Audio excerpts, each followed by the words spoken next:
Chapter 2295. Everyone stared at the cloth for a while. Judging from the bloodstains, it should have been written not too long ago. That means it was hung here not too long ago. Elizabeth's nose twitched, and she pointed to the left. The smell of blood is in that direction. Judging from the pattern, it should have been left behind by a girl. She might have encountered something terrible, Yabamiya analyzed. Then what are we waiting for?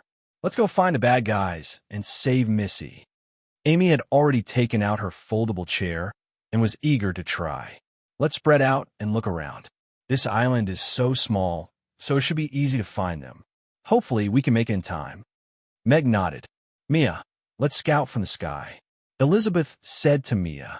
She turned into a silver light and rose into the sky, then turned into a frost dragon with a wingspan of 100 meters.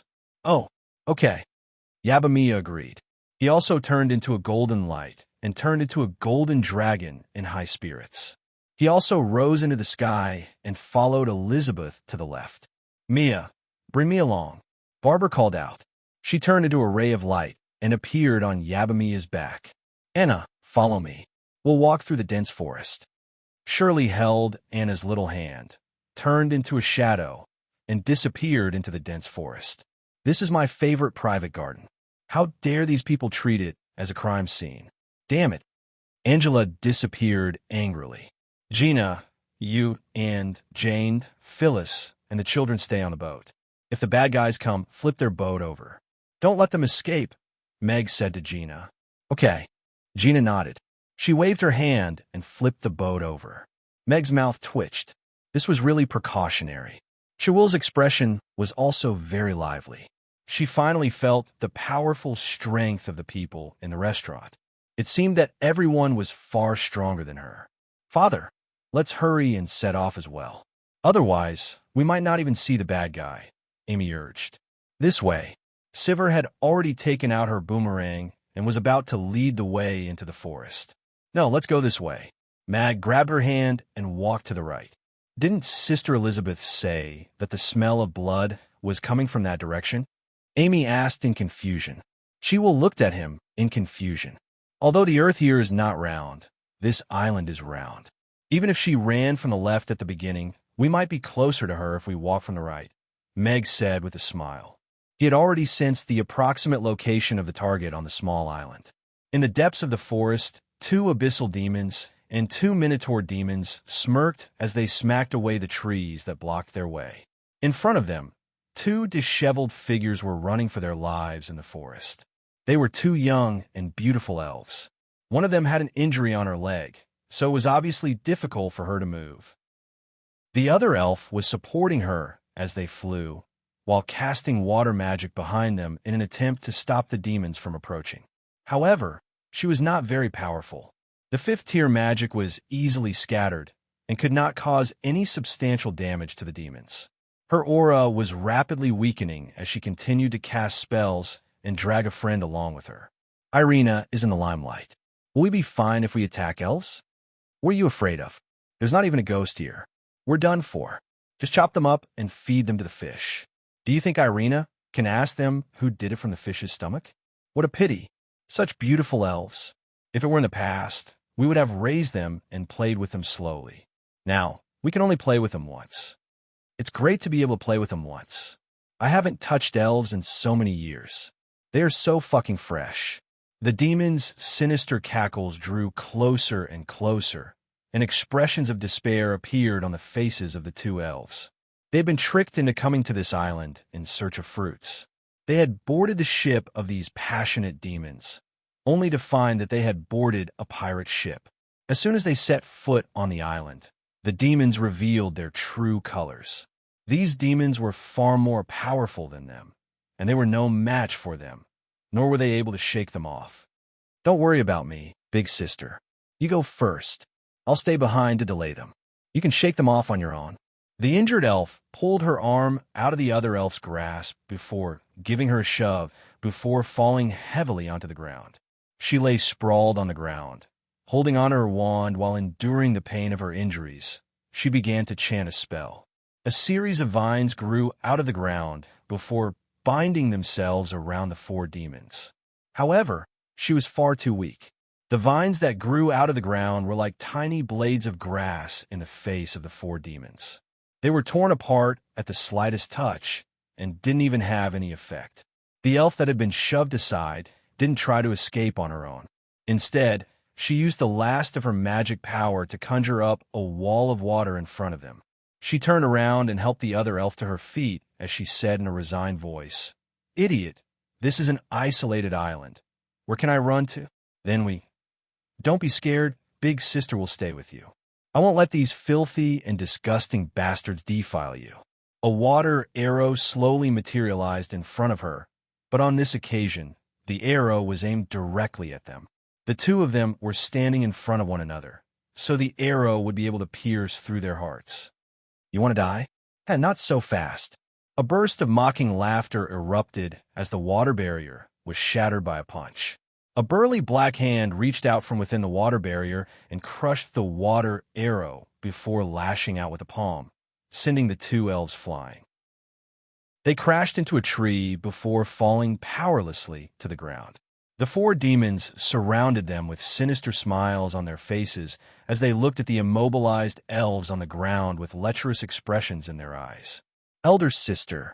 The younger elf turned to look at the other elf lying beside her, and tears flowed down her cheeks uncontrollably. They shouldn't have run out on their own. Now, they couldn't even die. Could they only watch as these disgusting fellows ravaged their own bodies? Don't be scared." The elf spat out blood as her eyes were filled with pity and guilt. She was shrouded in helplessness and had no strength to break free. "Little beauty, why are you running away? Serve us well, and we can give you a quick death later." The leading demon from the abyss stepped forward with a smile and reached out to grab the clothes of the younger elf. Looking at her tender and beautiful appearance, she was not comparable to those fat women in the tribe. She made him feel more excited than those coquettish succubi. His blood was already boiling. "Don't touch her. We are dark elves. The princess won't let you off." The older elf cried out in despair. "Haha, scream all you want. Even if you scream yourself hoarse, no one will come to save you. Your princess will never know what happened here." The abyss demon said with a sinister smile as he grabbed the collar of the elf. "Scoundrel, take your pig trotters away." At this moment, a childish voice sounded from afar. Before the person arrived, a black shadow had already whizzed over. Bang! The abyss demon only had time to raise his head before he was sent flying by a chair. The sinister smile on his face was flattened by the chair and instantly froze. Chapter 2296. Just as the abyssal demon's hand came into contact with the elf's clothes, the sinister smile on his face was instantly shattered by the foldable chair flying toward him. The chair's surface instantly shattered, and the abyssal demon was sent flying backward, crashing through several trees. The sudden attack startled the other three demons, and they all drew their weapons and adopted defensive stances as they looked into the depths of the forest nervously. The elf who had closed her eyes didn't receive any groping. Instead, she heard a sound beside her ear, and she reflexively opened her eyes to see the abyssal demon smashing through several trees, as well as the other three demons with nervous expressions. Big sister, someone's here to save us?" The younger elf exclaimed excitedly. The older elf's eyes also lit up, and she turned to look into the dense forest. A red streak of light rushed out from the dense forest, hurtling toward the three demons like a ball of fire. Everyone present also saw who it was. It was a little elf with two balls of fire beneath her feet, and she held a long magic caster staff in her hand, giving her an awe-inspiring appearance. It's her, little Amy." The eyes of the two elves lit up as they recognized who it was. Meanwhile, the three demons were a little confused. Judging from the chair that had just flown toward them, the other party should be a powerful being at least at the 7th tier. So why was it this little girl who had rushed out? "Take care of her first," the abyssal demon said coldly. The three demons had been friends for many years, so they had a tacit understanding of each other, and they all rushed toward Amy at the same time. The two beef demons were on all fours, and their horns glowed with red light as they charged toward Amy from the left and right. Meanwhile, the abyssal demon wielded its massive mace and charged toward Amy in large strides. It raised its mace high in the air, intending to flatten her with a single blow. "Be careful," the two elves exclaimed. They knew just how terrifying these three demons were. The two beef demons were both at the 6th tier, while the abyssal demon was a powerful being at the 7th tier. Even a normal high-grade magic caster would be no match for the three of them.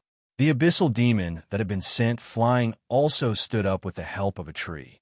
He wiped the blood off his face, and a sinister smile appeared on his face as he said, "Let her live. I like little elves, hee. Danger."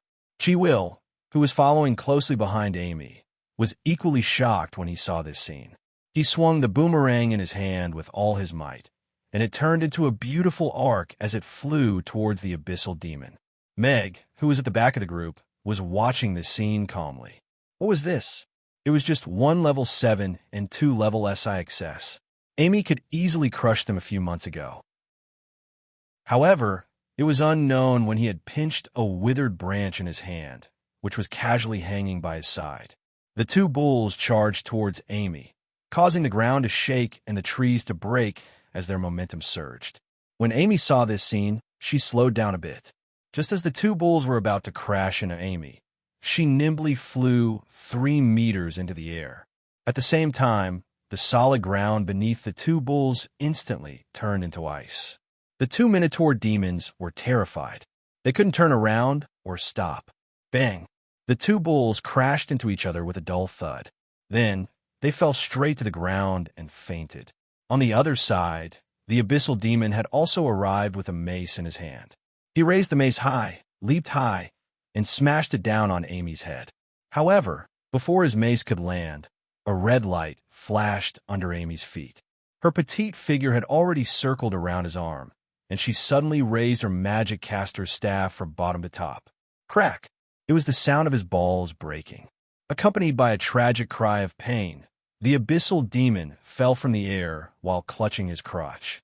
He rolled all over the ground, looking for his balls. At this moment, the only abyssal demon who was conscious subconsciously covered his crotch. He looked at the little elf who was flying towards him on 2 balls of flames, as if he had seen a little demon. This girl was too scary. She looked like she was only 4 or 5 years old, but she had the terrifying strength to toy with a level 7 demon. Will's boomerang returned to her hand. However, she was also a little surprised at this moment. She had thought that Amy's strength was close to that of a level 7 demon. However, judging from how easily she had neutralized the collision of the 2 6th-tier Minotaur demons, and how easily she had killed a level 7 abyssal demon, her strength was probably higher than she had expected. The two elves were also shocked. They had just experienced the terrifying strength of these 4 demons, but now they were like little chicks in front of Amy. They couldn't retaliate at all. Not only were the 4 demons not used to this switch from being the hunter to the prey, they were also stunned for a moment. However, the two elves knew one thing. They seemed to have been saved. Although they didn't know why Amy, who was far away in Chaos City, suddenly appeared here, the most important thing was that she had saved them. The abyssal demon wasn't stupid, either. He quickly grasped the situation. This little elf looked small, but she was not to be trifled with. Thus, he turned his attention to the 2 elves who were lying on the ground. He grabbed a mace and hurled it at Amy with all his might. Then, he sprang up and pounced toward the 2 elves. His objective was very simple. He wanted to control one of the elves and use her as a hostage so that the 4 of them could leave this island safely. As for the possibility that they would be hunted down by Irina if the fact that they had attacked the elves was exposed, he didn't have time to think about that for now. Right at this moment, a cold voice sounded in the sky. The abyssal demon was less than half a meter away from the elf, but a wall of ice suddenly rose up. There was only a thin layer of the translucent ice wall, and it looked as if it could be broken at any time. The abyssal demon threw a punch forward, and his other hand was already prepared to grab the elf. Crack!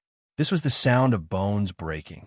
The abyssal demon's punch landed on the thin ice wall, but it was as if he had punched a thick iron wall. The ice wall didn't budge. There wasn't even a crack on it. However, the abyssal demon's hand was broken. He couldn't stop his body from charging forward and crashed into the ice wall. He was dizzy from the impact, but he didn't manage to make a dent on the ice wall. The abyssal demon lay on the ground and saw the wings that covered the sky. It was a giant dragon, a frost colossal dragon and a golden colossal dragon. He couldn't understand why there were so many people on this deserted island that he couldn't even see a ghost on a normal day. Seems like we're late. Shirley came out of the dense forest with Anna and stood on a tree branch. Her gaze landed on the two elves who were lying on the ground, and her gaze instantly became sharp and cold. Damn it! She took out her longbow and instantly shot out 2 arrows, killing the 2 Minotaur demons who were trying to stand up on the spot. Chapter 2297. This island was indeed too small. The moment the commotion broke out, everyone in the restaurant had already rushed over. When the 2 elves saw all kinds of people emerging from the sky and the dense forest, they were stunned for a moment before crying tears of joy. They had been saved. Furthermore, they recognized Lady Shirley and Mr. Meg. They knew who had saved them. The abyssal demon who was looking for eggs all over the ground and the abyssal demon who had lost an arm were tied up and thrown to the side for the time being. Elizabeth took out 2 bottles of recovery potion for the 2 elves to consume. Yabamia took out a piece of clothing and draped it over the younger elf. She asked with concern, "Are you all right?"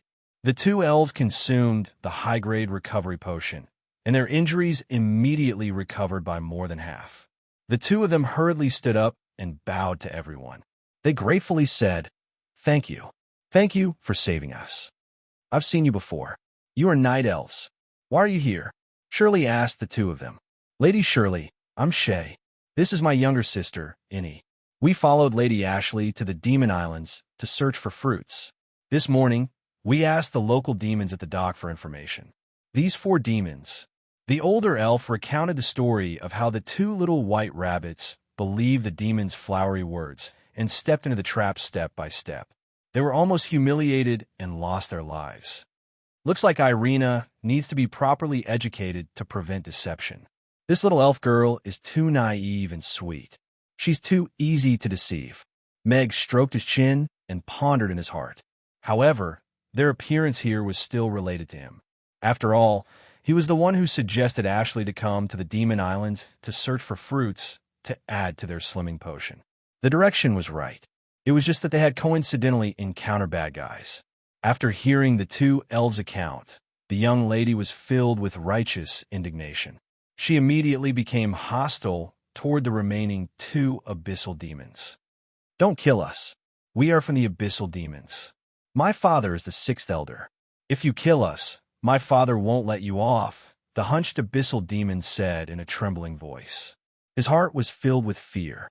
"Your father is the 6th elder of the abyssal demons? Okay, you don't have a father." Meg nodded. The abyssal demon stared at Meg with wide eyes. It opened its mouth to speak, but as soon as it opened its mouth, Amy stuffed a coconut into its mouth, making it unable to speak. "Then how we deal with them now?" Mia asked. "For people like them, it's definitely not the first time they've done something like this. It wouldn't be too much to hack them into pieces." Angela took out a sharp knife from somewhere and gestured at the abyssal demon's neck as if it was a pig waiting to be slaughtered. Meg looked at Angela and nodded. "I'll leave it to you." Angela immediately sheathed her knife and stood 2 meters to the side. She shook her head and said, "No, I'm not good at killing pigs. I don't fit my fairy persona." Mag glanced at her and thought to himself, when did she have such a persona? Wasn't she a pure and lustful woman? Also, this is my secret garden. I don't want their dirty bodies to taint this place, Angela added. Then just throw them into the sea to feed the fish. It's a more ecological way to deal with them, Meg said as he looked at the 2 abyssal demons. "I'll go." Elizabeth grabbed 2 struggling abyssal demons, rose into the air, and casually threw them into the sea. As they fell, dozens of icicles crisscrossed their bodies. Before they fell into the sea, they were already deader than dead. After dealing with the 4 demons, Meg brought the two frightened elves back to the ship. They drank a cup of warm water and fell asleep under Gina's sleeping spell. They were frightened. They should be fine after a sleep. Gina checked the injuries on Innie's legs and covered them with a blanket. Meg nodded with a smile. Then let them have a good rest. Let's walk around the island to see the scenery and try the local fruits. I'll cook for you later. The group went ashore again. Although the island wasn't big, there were fruits everywhere, just as Angela said. There were black and purple wild grapes near the beach. The juice was rich, and the sweet and sour taste was irresistible. There was a large watermelon field a little further away. A few children were jumping up and down to pick the melons. They looked like a group of monkeys. Meg took a bite of the watermelon that Amy had frozen. It was cold, sweet, and refreshing. It was great for relieving the heat. The watermelon-flavored weight loss tea seems good too, Meg thought. It was a pity that the watermelon was too sweet. The group split up and went to the other islands to play and collect fruits. Meg also went out and came back half an hour later. He picked 2 baskets of various fruits and said that he picked them from the farthest island. Meanwhile, the Abyss Demon Island, 500 kilometers away, was in an uproar. The entire island was under martial law. It was said that the 6th elder of the Abyss Demon tribe was struck by lightning on the street. Half of his head was missing. He couldn't be more dead. However, the lightning was also a bit strange. It was a sunny day, so where did the lightning come from? And besides losing half of his head, the 6th elder's body looked normal. It was said that after falling to the ground, he twitched for a while before he stopped moving. The news had already spread like wildfire, but the people at the top did not say a word. They only knew that the elders of the clan had closed their doors and held a meeting for the whole afternoon. In the end, they did not say anything. They just buried the 6th elder hastily, as if he had been struck by lightning. Great elder, I think the 6th elder's death is strange. It doesn't seem like he was struck by lightning. Then how do you think he died? We were all on the island just now. Did you feel the slightest magic fluctuation? Did you feel the aura of a powerhouse? Even if it was Alex, there should be at least some aura, right? The great elder slammed the table and said angrily. The Abyssals glanced at each other. Just as the great elder said, the 6th elder had died in front of them, and they hadn't felt anything at all. If it wasn't heavenly thunder, then it could only mean that their opponent's strength was far above theirs. Tell the public that he was struck by lightning. Don't investigate or publicize this matter. Let's forget about it, the great elder said in a deep voice. All the elders nodded and didn't dare to say anything. Others didn't know, but Meg knew. He went to test the gun and fulfilled his promise to the Abyss Demon. His father was indeed dead. He was very satisfied with the accuracy and power of a shot to the head of a level 9 Abyss Demon from 20 kilometers away. Moreover, the stealth of the anti-material rifle was too good. It killed people without leaving a trace. After putting away the gun and leaving, he could also pick some fruits on the way back. It didn't waste any time. Meg felt like he was a cold-blooded killer. This newbie setting interested him. It's time to eat. Meg shouted to the girls who were swinging not far away. He made another seafood feast but added a roasted goat. Amy and the others found it on a small island. There was a large herd of black goats there, and they were very fat. Chapter 2298. Shay and Innie were woken up by the fragrance. After Gina's treatment, their injuries had almost recovered, and the huge exhaustion from the chase made them hungry at the moment. Come over, it's time to eat. Meg waved at the two who were standing at the side of the ship and looking over timidly. The little night elves could be considered one of them. Sit here. Phyllis gestured for the two of them to sit at the side and serve them freshly squeezed fruit juice. She asked curiously, "Where's Lady Ashley? Do you know how to meet up with her?" "The island we set off from is called Tranquil Holy Island. Lady Ashley instructed us to return to Tranquil Holy Island if we accidentally got separated. There are night elves stationed there," Shay said. "Then I'll send you back to Tranquil Holy Island after we finish eating." Meg cut the roasted goat meat on both sides and gave it to the two elves who had swallowed their saliva a few times before speaking with a smile. "Thank you." Shay bowed deeply to Meg. Although they also wanted to be more polite, they were really too hungry, and the roasted goat meat in their hands was too fragrant. The two of them couldn't be bothered to be polite as they sat down and picked up their knives and forks to eat. The skin of the roasted goat meat was slightly crispy, but the meat was extraordinarily tender and juicy. The sauce marinated the meat, and the surface was sprinkled with pepper, completely activating the deliciousness. "It's so delicious." Shay's eyes had already narrowed into a slit. A feeling of bliss welled up in her heart, sweeping away her originally bad mood. Delicacies were indeed good medicine that could cure all unhappiness. Innie, who was at the side, also had an intoxicated and satisfied expression. This was the best roasted goat meat she had ever eaten. No, it should be said that it was the best food. Although Sister Phyllis's culinary skills were also very good, and the beef kebabs and mutton kebabs were extremely delicious, there was still an obvious gap between them and Mr. Meg's culinary skills. Meg cut a goat leg for Amy.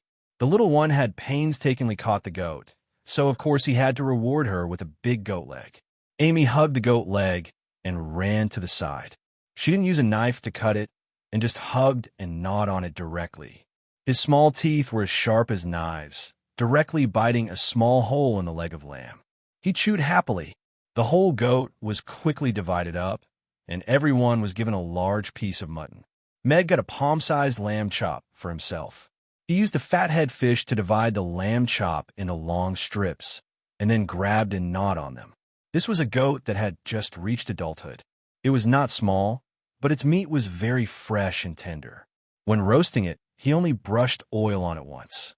The rest of the meat was completely roasted with the goat's own fat.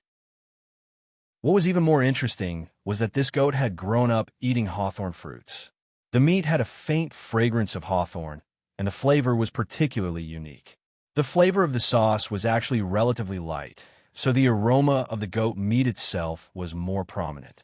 The rather chewy fascia coupled with the fat and lean meat wrapped around the lamb chop made one's mouth full of oil and crispness full of flavor.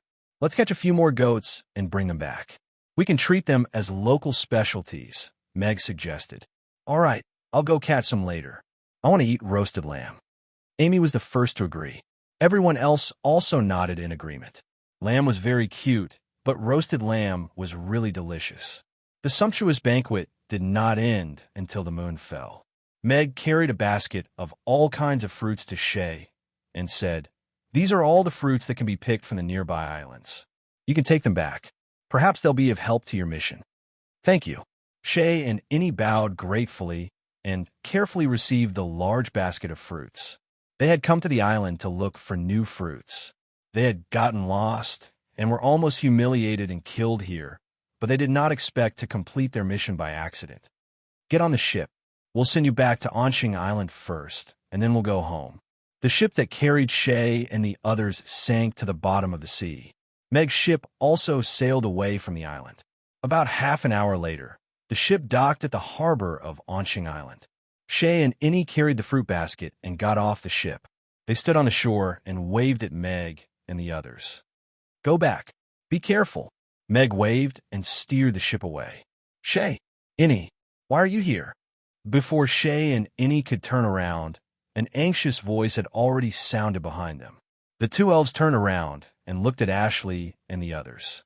Tears immediately welled up in their eyes, and they said in a choked voice, "Lady Ashley, we almost couldn't make it back." "What happened?" Ashley went forward and sized up the two of them. After confirming that they were not injured, she heaved a sigh of relief. "We went out this morning to look for new fruits. At the harbor, the two of them recounted how they had encountered the four demons and how they had been tricked into coming to the uninhabited island. The demons had revealed their true colors and tried to humiliate them. Right at this moment, little Amy had descended from the heavens and defeated those demons. She recounted how she had been rescued by Ma, Am, and the others. When Ashley and the other elves heard that the demons had bitten the bullies, they were all filled with righteous indignation. When they heard that Amy and Ma, Am, and the others had captured all the demons and thrown them into the sea to feed the fish, they felt that their anger had been vented. You're saying that Mr. Meg and the others are also on the Demon Islands? Ashley was a little surprised. Yes, they just left. Shay turned around and looked at the vast sea. There were still ships there. These are the fruits he gave us. We found them on the islands. Innie raised a large fruit basket in her hand. There were dozens of different types of fruits inside. Mr. Meg is really a good person. Ashley couldn't help but sigh as she looked at the fruit basket. However, when she looked at the two young ladies, she put on a stern face and said, I've said before that you're not allowed to act alone. Do you know that you almost lost your chastity and lives because of your recklessness and stupidity? The two of them lowered their heads. Ninya didn't dare to speak. All right, let's go back first. I'll settle the score with you tomorrow. Ashley took off her coat and draped it over Innie. She then hugged the skinny little girl and walked back. Shaith and Innie looked at each other and smiled. They knew that Lady Ashley was tough on the mouth, but soft on the heart. She treated them the best. The bright moonlight before the ship seems to be frost on the ground. Raising my head to look at the bright moon, lowering my head to think of my hometown. Meg stood at the bow of the ship and looked at the bright moon on the sea. He couldn't help but recite a poem. Did you write this poem yourself? Elizabeth had appeared beside him at some point. She turned her head to look at him and asked, No, it was written by a poet from my hometown. Meg shook his head with a smile. Of course, he had changed the words to be more in line with the current context. Where's your hometown? Elizabeth asked again. It's very far away. Meg looked into the distance. It's a place that you can't see. Chapter 2299. After a day and night of team building, Meg rubbed his hands and walked over with a smile as he looked at the beautiful girls who were drunk all over the floor. He packed all of them up and sent them back to the dormitory before setting an alarm clock for 7 o'clock. He also left a note. Go for it, hit the workers. Meg heaved a sigh of relief after putting Gina back into her aquarium gently and closing the door gently. He was indeed a good boss. When he returned to the restaurant, Irina was playing Plants vs. Zombies on her tablet. Ugly Duckling was squatting beside her and looking at her with great interest. Meg wondered what was so fun about such a small game. He couldn't help but stand at the side and watch for a while. Then, he asked with a strange expression, What game are you playing? Aren't we rearing zombies? Irina said matter-of-factly as she lit up a small sun neatly and planted a potato in front of a zombie. Oh, I see. Meg nodded thoughtfully. That made sense. Irina only had two operations when she played this game. Collect suns and plant potatoes for the zombies to eat. It was indeed his first time seeing someone using Plants vs. Zombies as a rearing game. Look, there are more and more of them. It's just that the pigsty isn't big enough. Otherwise, I could make them give birth to more. Irina waved the tablet in her hand at Meg. They're rearing well. Meg nodded and sat down opposite Irina, waiting for her brain to be eaten by the zombies. 10 minutes later, Irina ended the game in a good mood. She raised her hands and stretched, stretching her beautiful curves. She said with a smile, This game is too easy. I can successfully rear so many zombies every time. Yes, this game is quite easy. Meg nodded with a smile and passed a cup of warm water over. Irina took a sip of water and raised her eyebrows as she asked Meg with a smile, Have the girls settled down? Meg said calmly, They've all been sent back to the dormitory.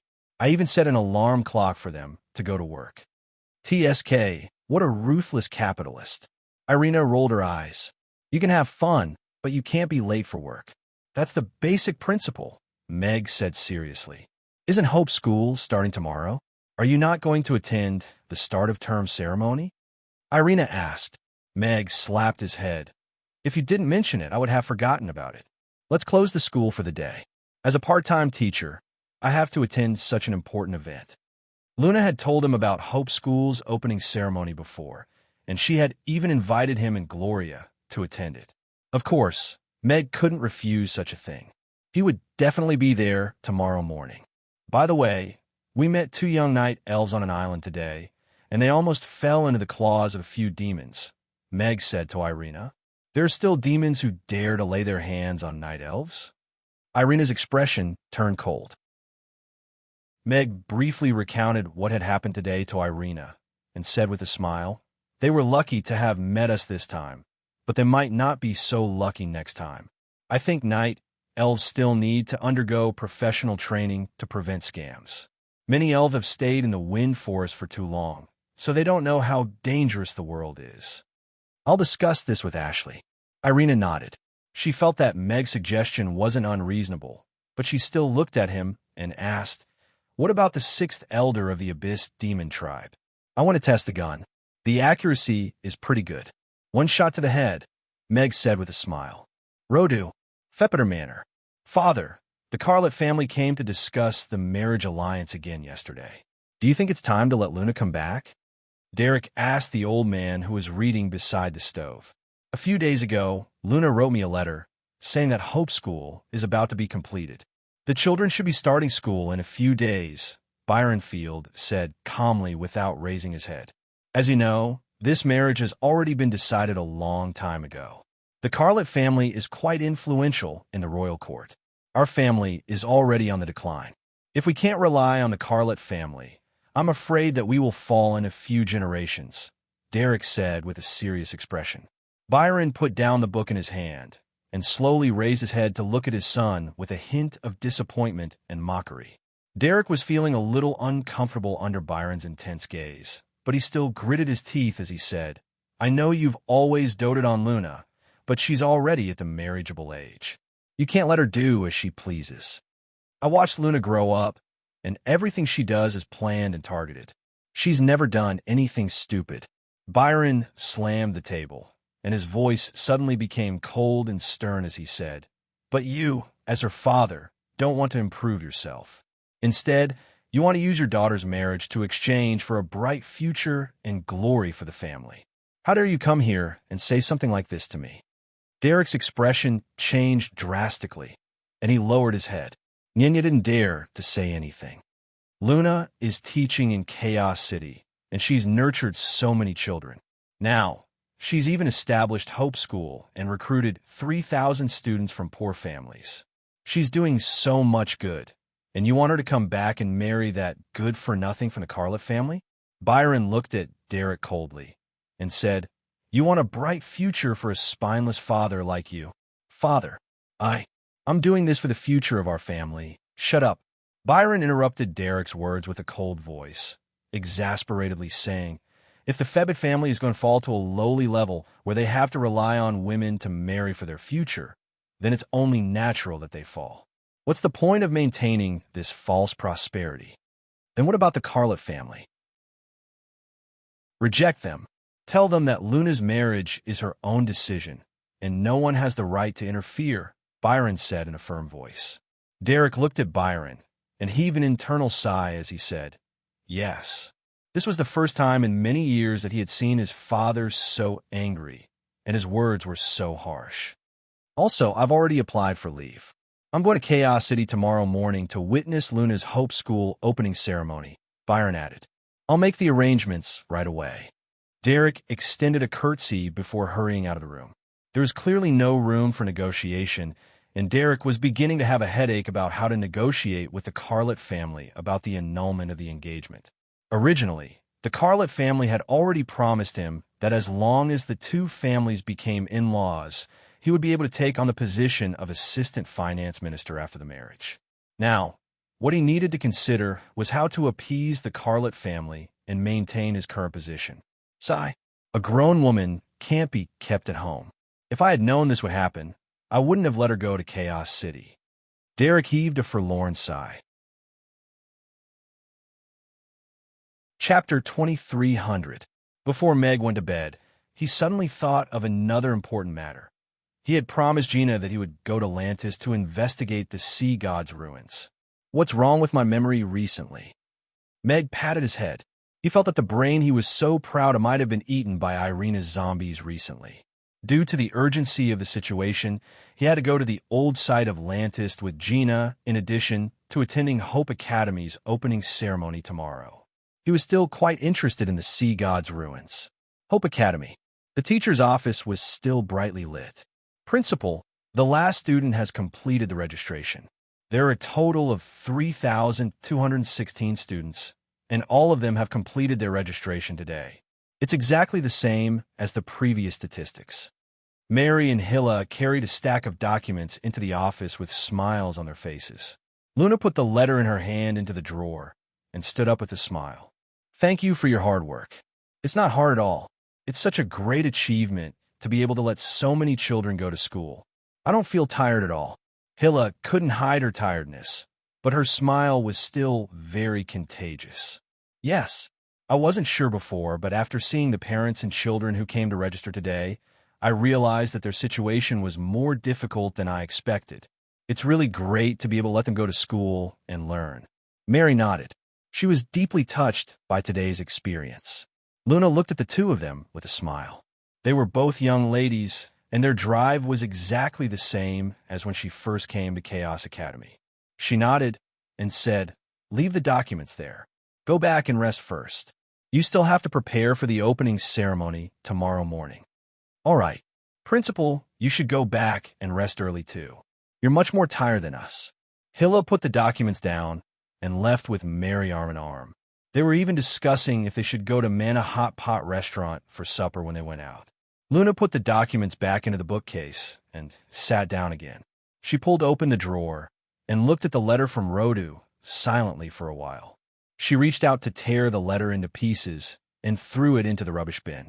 Grandfather had taught her since she was young to put things where they should be. This was a good habit. What did it have to do with her if someone else agreed to an engagement? If she wanted to get married, she would let the person who agreed to marry her. She didn't have the time to care about the interests of those big families. There were 3,216 children here who chose Hope Academy because they trusted her. How could you let them down? As for her family, as long as she didn't reply, she would just pretend that she didn't receive this letter and didn't know about it. Even though the Carrot family was quite influential in Rodu, their influence didn't extend to Chaos City, so she wasn't worried that they would dare to come here and kidnap her. Rodu, Lunto to the Academy, Looney to the Chaos Academy to hell, Luns to Lunas to hell. It's very simple. Find a man from Chaos City and marry him. Then, everything will be fine. Vivian appeared at the door with one hand propped against the door and looked at Luna with a smile. Luna was slightly startled and hurriedly pulled Vivian into the room. Before closing the door, she took a quick glance at the corridor outside and heaved a sigh of relief after making sure that no one was there. "Why are you being so secretive? I'm not here to have an affair with you." Vivian raised Luna's chubby chin with a smile and said, "Why don't you submit to me?" "Piss off." Luna slapped Vivian's hand away with a roll of her eyes. Vivian sat down on a nearby chair and looked at the torn letter in the trash bin with a smile as she asked, "What's wrong? Is your father urging you to marry that good-for-nothing from the Carlet family again? Every time he writes to me, he doesn't have anything else to say apart from this." Luna pursed her lips with a resigned expression as she said, "He says that the wedding date is almost here, and he wants me to return to Rodu immediately. Otherwise, he'll come and capture me personally." "What kind of father is that?" Vivian raised her eyebrows and glared at her. She indignantly asked, "Then, what are you going to do? Hope School has just opened. Even if I'm willing to marry that fellow, I can't leave now. Furthermore, I don't want to marry a man whom I've only met twice and have never interacted with before. Furthermore, he has a very bad reputation." Luna shook her head with a determined gaze. "I'm not going back. I support you." Vivian grabbed her hand and seriously said, "I'll look for my father when I get home tonight. As long as you stay in Chaos City, no one can take you away if you don't want to leave. Even your biological father can't do anything about it." Luna hugged Vivian tightly with a smile and said, "Good sister, I'll treat you to hot pot in a few days. There's no time like the present. Let's do it today. Your work should be done by now, right? I'm hungry now. Let's go to Manna Hot Pot restaurant for a meal. You can sleep at my place tonight and come and work together tomorrow morning." Vivian held Luna's hand and was about to walk out. "Now," Luna hesitated. "Isn't it too late? It's only 9 a.m. It's still very early. Manna Hot Pot restaurant closes at 12 a.m., so it's just right to eat now." Vivian took a coat from the side and put it on Luna. She opened the door and said, "Our principal Luna has just completed a huge goal in her life. It's time to celebrate." Luna looked at Vivian with a gentle smile in her eyes. Only real sisters would know what they wanted. Oh, yes. Are you really not going to consider my suggestion just now? I think Mr. Mac is quite a nice person. If you marry him, we can go straight back to Amy's. We can even eat the hot pot and grilled fish prepared by Mr. Mac himself. That's perfect, Vivian suggested seriously. Luna was so angry that she laughed. Then, why don't you marry him yourself? He can even warm your bed when you go home. I wanted to, but as a sister, how can I steal someone else's love? That's immoral. Vivian shook her head as a matter of course. She leaned close to Luna's ear and whispered, Mr. Mac will warm your bed. Are you really not moved at all? Luna's ears turned red immediately. She let go of Vivian's hand and turned her face away. If you keep talking, I won't go with you. All right. I won't make fun of the principal anymore. Let's go quickly. Vivian smiled and pulled Luna out of the door. They got into the carriage that was waiting outside the school gate and left. Manna Hot Pot restaurant was still brightly lit in the middle of the night. The huge hall on the first floor was almost full of people. They were drinking, bragging, and having hot pot. It was quite lively. Vivian brought Luna up to the second floor with ease. They found a secluded private room, and the two sisters enjoyed this rare supper time alone. Chapter 23:01. The next morning, the girls at Mamie's were woken up by the alarm clock. They woke up in a daze and saw Meg's thoughtful greeting. Good morning, working day. The girls stood in the living room in silence for a while, their expressions a little strange. However, just as they finished washing up and went out in the cold wind, they saw a small blackboard hanging on the door of Mamie's. Today off.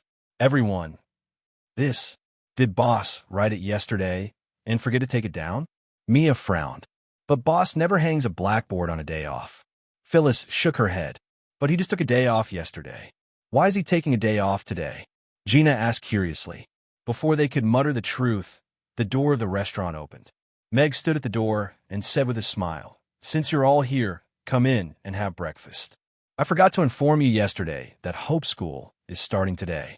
I have to attend the opening ceremony, so I'm taking a day off in the restaurant. Everyone suddenly realized that Meg still had another identity, a teacher. Can we attend the ceremony? Mia asked. I can bring you in later. There's a viewing area for parents. Meg nodded with a smile. Amy came down from upstairs. Wearing Hope School's new uniform, she happily jumped in front of Meg. Father, do you think my uniform is nice? Yes, it's very nice. Meg nodded with a smile. Hope School's uniform was donated by Gloria. There were 2 sets of winter and summer clothes. The style was simpler, with bright red and blue colors. However, the cotton-padded clothes were thick enough to keep them warm, and the pants were enough to satisfy the children's active habits. Meg didn't participate in the design of the uniform. It was said that Gloria completed it alone. It was obvious that she put in a lot of effort. Amy chose to transfer to Hope School. Meg helped her with the transfer procedures 2 days ago. With her qualifications, she did not meet the requirements for free admission, so Meg paid the tuition fee of 3,000 copper coins and went home to eat, so there was no food expenses. This was what Meg and Luna had discussed before. Hope School's initial position was a charity school, but that didn't stop them from building it into the #1 school on the Northern continent. Hence, for children from poor families in Chaos City, they would always implement a free admission policy. However, for those who came from good families and passed Hope Academy's test, they would have to pay tuition fees every semester. Relying on the charity fund to maintain the school's operations was not a long-term solution. Furthermore, the teachers in Hope School were treated just as well as those in Chaos City. Without the City Lord's castle to back them up, they had to find a source of income. By improving the quality of education and increasing the reputation of Hope School, more parents would want to send their children to Hope School to study. This would naturally increase the capital chain of Hope School. But after I attend the opening ceremony at Hope School today, I still have to go to Chaos School for lessons. Teacher Crassus said that the magic classroom can't be moved there for the time being. Amy said helplessly. It's okay. Daddy will send you there later. Meg patted Amy's head with a smile and called everyone over for breakfast. The opening ceremony started at 8 a.m. Meg and the others set off for Hope School after breakfast. At the entrance of Hope School, children in brand new uniforms walked into the school with smiles on their faces, accompanied by their parents. These children were of different ages. Some looked to be 4 or 5 years old, while others looked to be 13 or 14 years old. However, their eyes shone with the same light. Meg stopped in his tracks unconsciously. He looked at the children with tears in his eyes. After coming to this world, he had done many things. However, what made him feel like he had done a good deed was watching these children walk into the school with their school bags. He had seen some information about the children at Luna's place. Some of them were already digging coal in the mines at a young age. Some were forced to beg on the streets, and some had already learned how to steal from other people's pockets and reap without sowing. Luna and the teachers of Hope School found them one by one and brought them back to Hope School. Energetic children. School is indeed the best place. I'm so envious. Yabamiya looked at the children walking into the school with admiration. If I was born a few years later, I should be able to go to school too. Elizabeth held her hand gently. You can sit in on my classes any time in the future. Meg looked at her with a smile. Really? Yabamiya's eyes lit up. Of course. Meg nodded. Thank you, boss. Yabamiya was so happy that she almost jumped up. Now, she could make up for her regret of not going to school. Meg and the rest walked to the gate. Meg, Gina, Vivian, and Shirley all had employee passes. They could enter the school after showing their passes. These are my family members. They would like to watch the opening ceremony. Can I let them go to the viewing area? Meg discussed with the guard. The guard recognized Meg. He sized up the group of beautiful girls standing at the gate when he heard that. His expression immediately became one of admiration when he looked at Meg. He gave him a thumbs up and said, "The younger generation will surpass us in time. Let's go in." Meg was a little confused by the guard's random words. However, he still asked the girls to enter through the gate and head to the viewing area from the left. Gina, I'll accompany you to the Sea God's ruins after the opening ceremony. Meg found an opportunity to speak to Gina alone. Gina looked at Meg in surprise, but she still nodded quickly. Everyone had a great time yesterday. She thought Meg had forgotten about it, so she didn't mention it. She didn't expect him to say that he wanted to accompany her today. Meg brought Gina and the rest to the teachers' area. The teachers were all dressed rather elegantly today. They stood about a meter apart in front of the rostrum. Even the retired teachers were all standing tall and straight, displaying the elegance of Hope School's teachers. The students reported to their classrooms first and then lined up to the field under the lead of their respective form teachers. Just like Chaos School, Hope School's classes were divided according to their stage of study and not according to their race. Hence, students from different races could be seen in any class. Although they were of different sizes and the lines looked uneven, the atmosphere was very harmonious. Amy is over there, Barbara reminded Meg. Meg had already noticed the two children, Amy and Jessica, who were holding hands. The two little ones stood at the front of the line and attracted a lot of attention as they walked over. That little elf is so cute. So is the little girl beside her. Yeah, they're so small. They look like they're only 4 or 5 years old. It's so nice to be young. Chapter 2302. A thin crack appeared on the eggshell and then quickly spread to the entire egg. Before Meg and the rest could react, pieces of the cracked eggshell fell off, leaving behind a translucent membrane. A small figure could be vaguely seen in the translucent membrane. It was half human and half fish. The aura of life suddenly became denser, as if it was going to break out of the shell. Countless space cracks appeared around the eggshell, but none of them could get close to the egg that was only left with a thin membrane. Meg held his sword and was a little hesitant about whether he should strike first to gain the upper hand. Gina suddenly took a step forward and stood between Meg and the egg. She looked at Meg earnestly and said, "I can feel kindness and closeness from it. Even if it's not the sea god, it should be an existence related to Lantis. Please don't hurt it." Meg thought for a while and put down his sword. He nodded slightly and said, "If anything happens, I will bring you away from here immediately." All right. Gina nodded.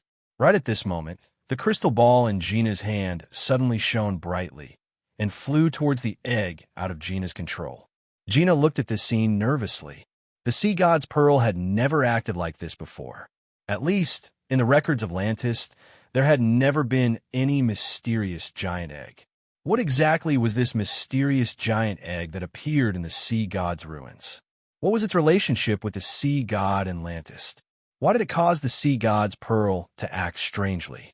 The answer was in this thing that was about to break out of the shell. Knock, knock. The sea god's pearl stopped in front of the eggshell and knocked against the thin eggshell slightly, making two knocks that sounded like someone was knocking on a door. A small hole suddenly appeared at the place where it knocked against the eggshell, and a small finger reached out.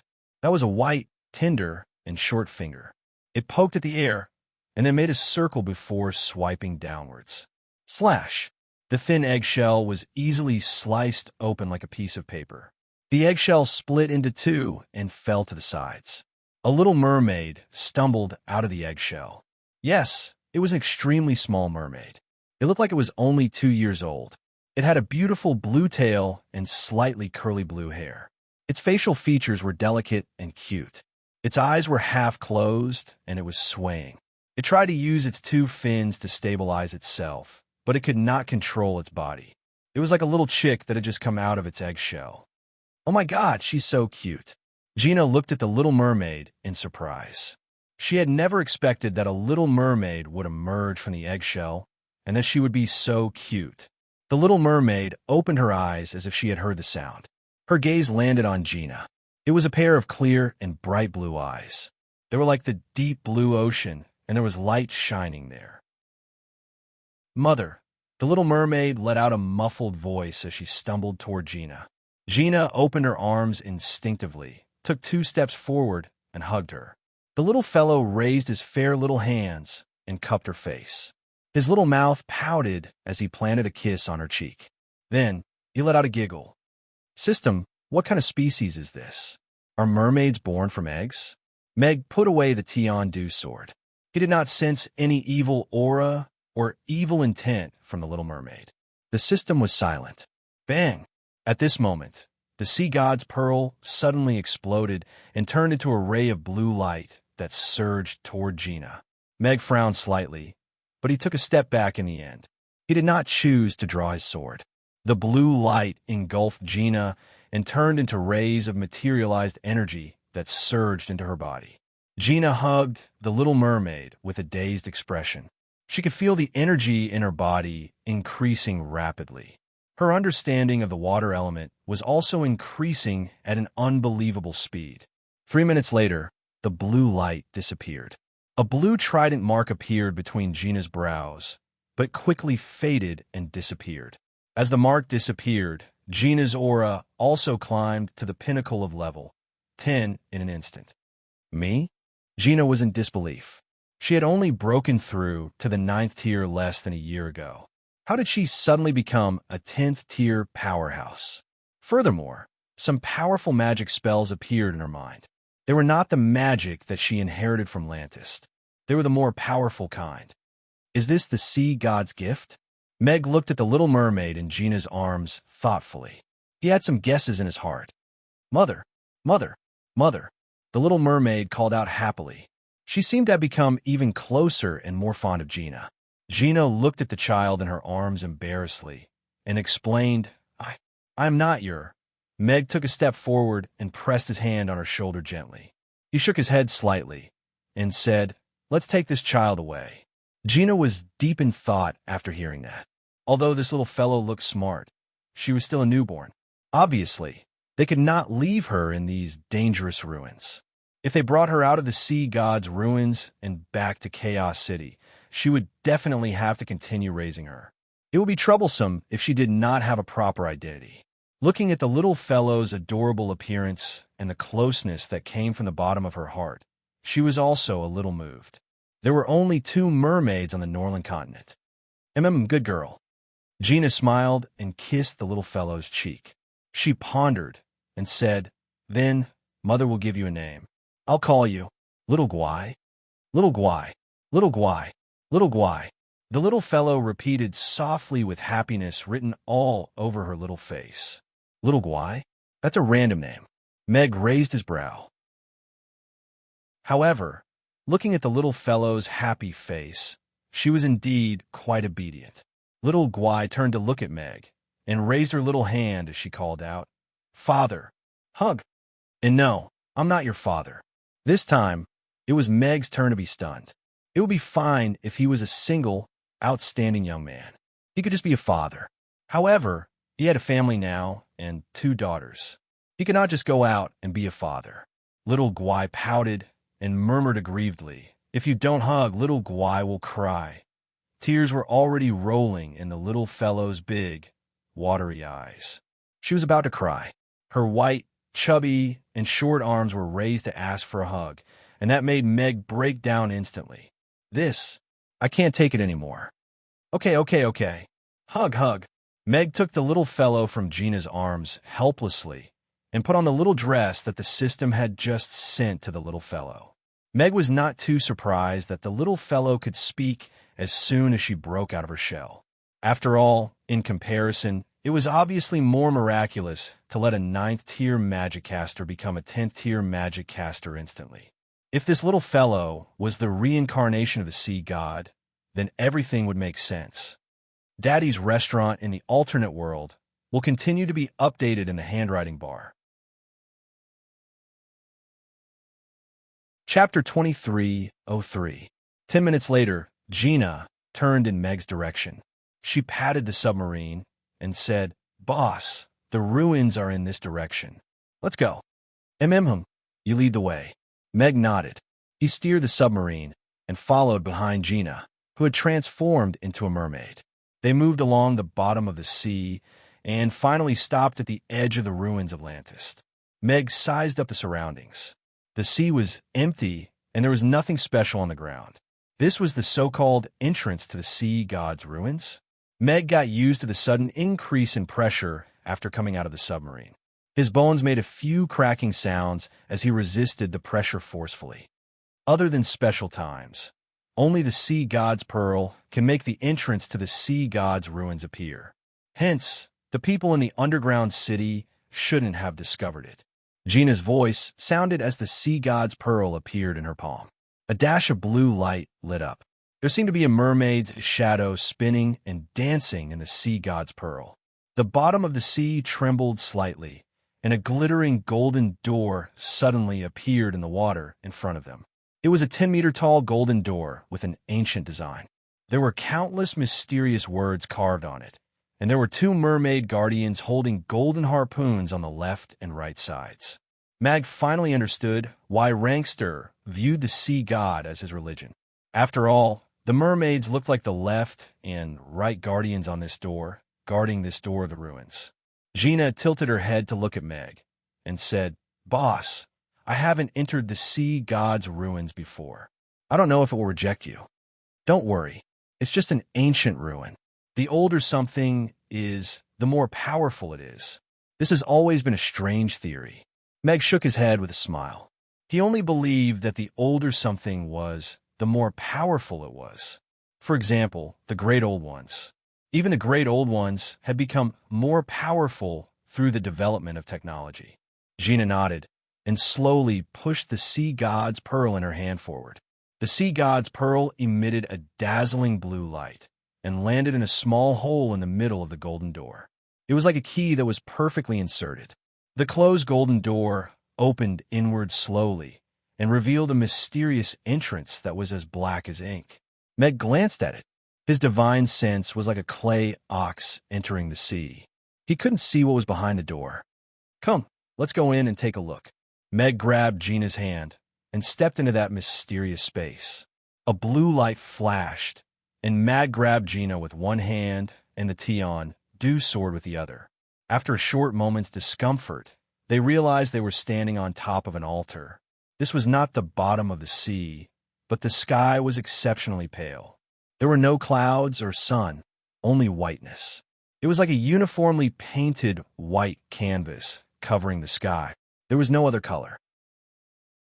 Apart from white, there was no other color. There was no other color. Other than white, there was no other color. There was no other color. Others is the others. It was as if a fierce battle had taken place here, and everything had been destroyed. S's ruins, ruins, S. The surroundings were silent. Looking at this broken world, it seemed a little strange. Be careful. Meg suddenly pulled Gina into his arms. A pitch-black space crack appeared where she was standing. It was an arm-length crack that looked like a zipper. It had appeared silently and looked harmless to humans and animals. Meg moved his feet slightly, and a millstone-sized marble flew toward the crack. The marble crashed into the pitch-black crack. It was as though it had crashed into countless invisible sharp blades. It was instantly cut into powder and then absorbed by the crack. There was no sound during the whole process. The space crack still looked harmless. Gina swallowed her saliva and burrowed deeper into Meg's arms. Master didn't lie to her. It was too scary. She felt safer around Boss. All right, I'll keep an eye on the space crack for you. Take a look at the sea god's pearl first. Mag reminded Gina, who was clinging onto his body. This lass liked to wrap her legs around people's bodies when her legs appeared.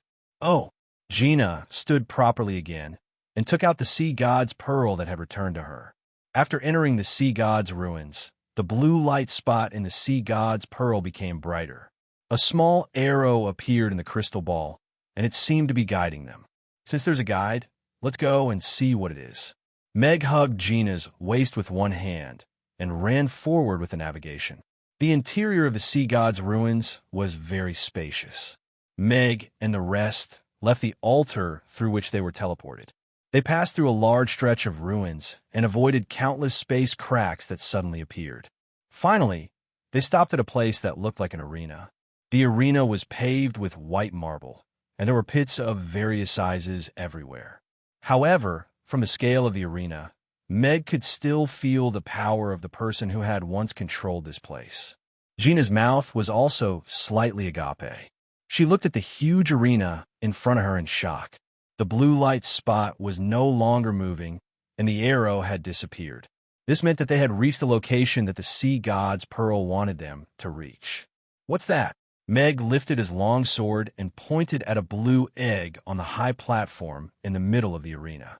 It was an oval-shaped egg that was half a meter tall. It was emitting a blue glow, and the eggshell was densely covered with mysterious patterns. It looked like it was naturally formed. Meg and Gina came before it and sized up the huge egg before them. The unusual movement of the sea god's pearl seemed to be caused by this egg. It looks like it's alive, Gina said softly. She couldn't hide her astonishment. It's alive. Meg nodded to confirm her words. He could feel weak signs of life from this egg, which meant that this egg was alive. An egg with signs of life had appeared in a ruin that had been left behind for an unknown number of years. This was undoubtedly strange. Could it be the sea god? Gina's eyes lit up, and she asked Meg. Compared to the sea god, the possibility of it being the great old one is higher. Meg gripped his long sword tightly and looked at that egg cautiously. Although he couldn't be sure that the owner of this ruin was the sea god that the Lantisteans worshipped, he could be sure that this place used to be a powerful force. Perhaps their ruler really had the power of a god. However, this place was still destroyed. The entire small world was destroyed. The only one who could do all this and was passionate about doing it was the Great Old One. Countless years had passed, and something with signs of life had appeared in this ruin. Compared to the sea god, he was more inclined to believe that the Great Old One was immortal. Crack. A crack appeared on the eggshell. Chapter 2304. On the way back, Meg carefully observed little Guai, who was braiding Aziz's hair. The little fellow's temperament was similar to a 2-year-old who had just learned how to walk and talk. She was curious about everything and had a desire to express herself. She was very smart and a genius at languages. She asked a lot of questions along the way and soon mastered a good vocabulary. Come here, little Guai. Gina smiled and waved. Wait a minute. Little Guai tied the 8th braid into a knot and put it down gently. She looked at the 4 pairs of braids that were neatly tied and nodded with satisfaction. Then, She got up and walked toward Gina. She jumped into her arms. Are you hungry? Gina hugged her gently. Hungry. Little Guai looked at her curiously with her eyes wide open. Do you want to eat? Gina touched her stomach and said with a smile, Is your stomach growling? Growl, growl. Little Guai's stomach growled cooperatively. She nodded with a smile. It's growling. Little Guai wants to eat. Little Guai is hungry. Do you need milk when you're just born? Meg asked casually. Little Guai wants milk. Little Guai wants milk. Little Guai immediately nodded and looked at Gina. Gina blushed immediately. She didn't have milk either. Meg also realized that he seemed to be stirring up trouble. Although Little Guai was born, Gina didn't really give birth to her. How could she have milk? Moreover, wasn't she oviparous? How could she be breastfeeding? Host, you're a little ignorant. On Earth, oviparous mammals exist. The platypus is one of them. On the Nora continent, it's not surprising that a mammalian magical beast exists. The system's voice sounded in his mind. Meg didn't want to pay attention to the system's nonsense. He looked at Little Guai with a smile and said, Little Guai, open your mouth and let me see. Little Guai opened her mouth obediently and revealed 2 rows of neat and shiny teeth. At a glance, there were already 20 of them. Well, our Xiao Guai's teeth are all grown out, so he doesn't need to drink milk anymore. When we get home, he can eat meat directly, Meg said as he patted the little guy's head. Little meaty, Little Guai revealed a curious expression. Meat, it's delicious. Wait a little longer, we'll be home soon. When we get home, I'll cook for you. Okay. Little Guai wants to eat father's meat. Little Guai nodded. It's father's meat, not father's meat, Meg corrected. Half an hour later, Ozzy landed outside Chaos City. Meg brought Gina and Xiao Guai out of the mountain. Then they rode their bicycles into the city slowly. Wow, what a big house. Xiao Guai, who was sitting in the basket of the bicycle, looked up at the towering city wall with surprise on its little face. Little Guai, this is Chaos City. We'll be living here from now on, Meg introduced with a smile. Chaos City. Little Guai likes it here. Little Guai said with a nod.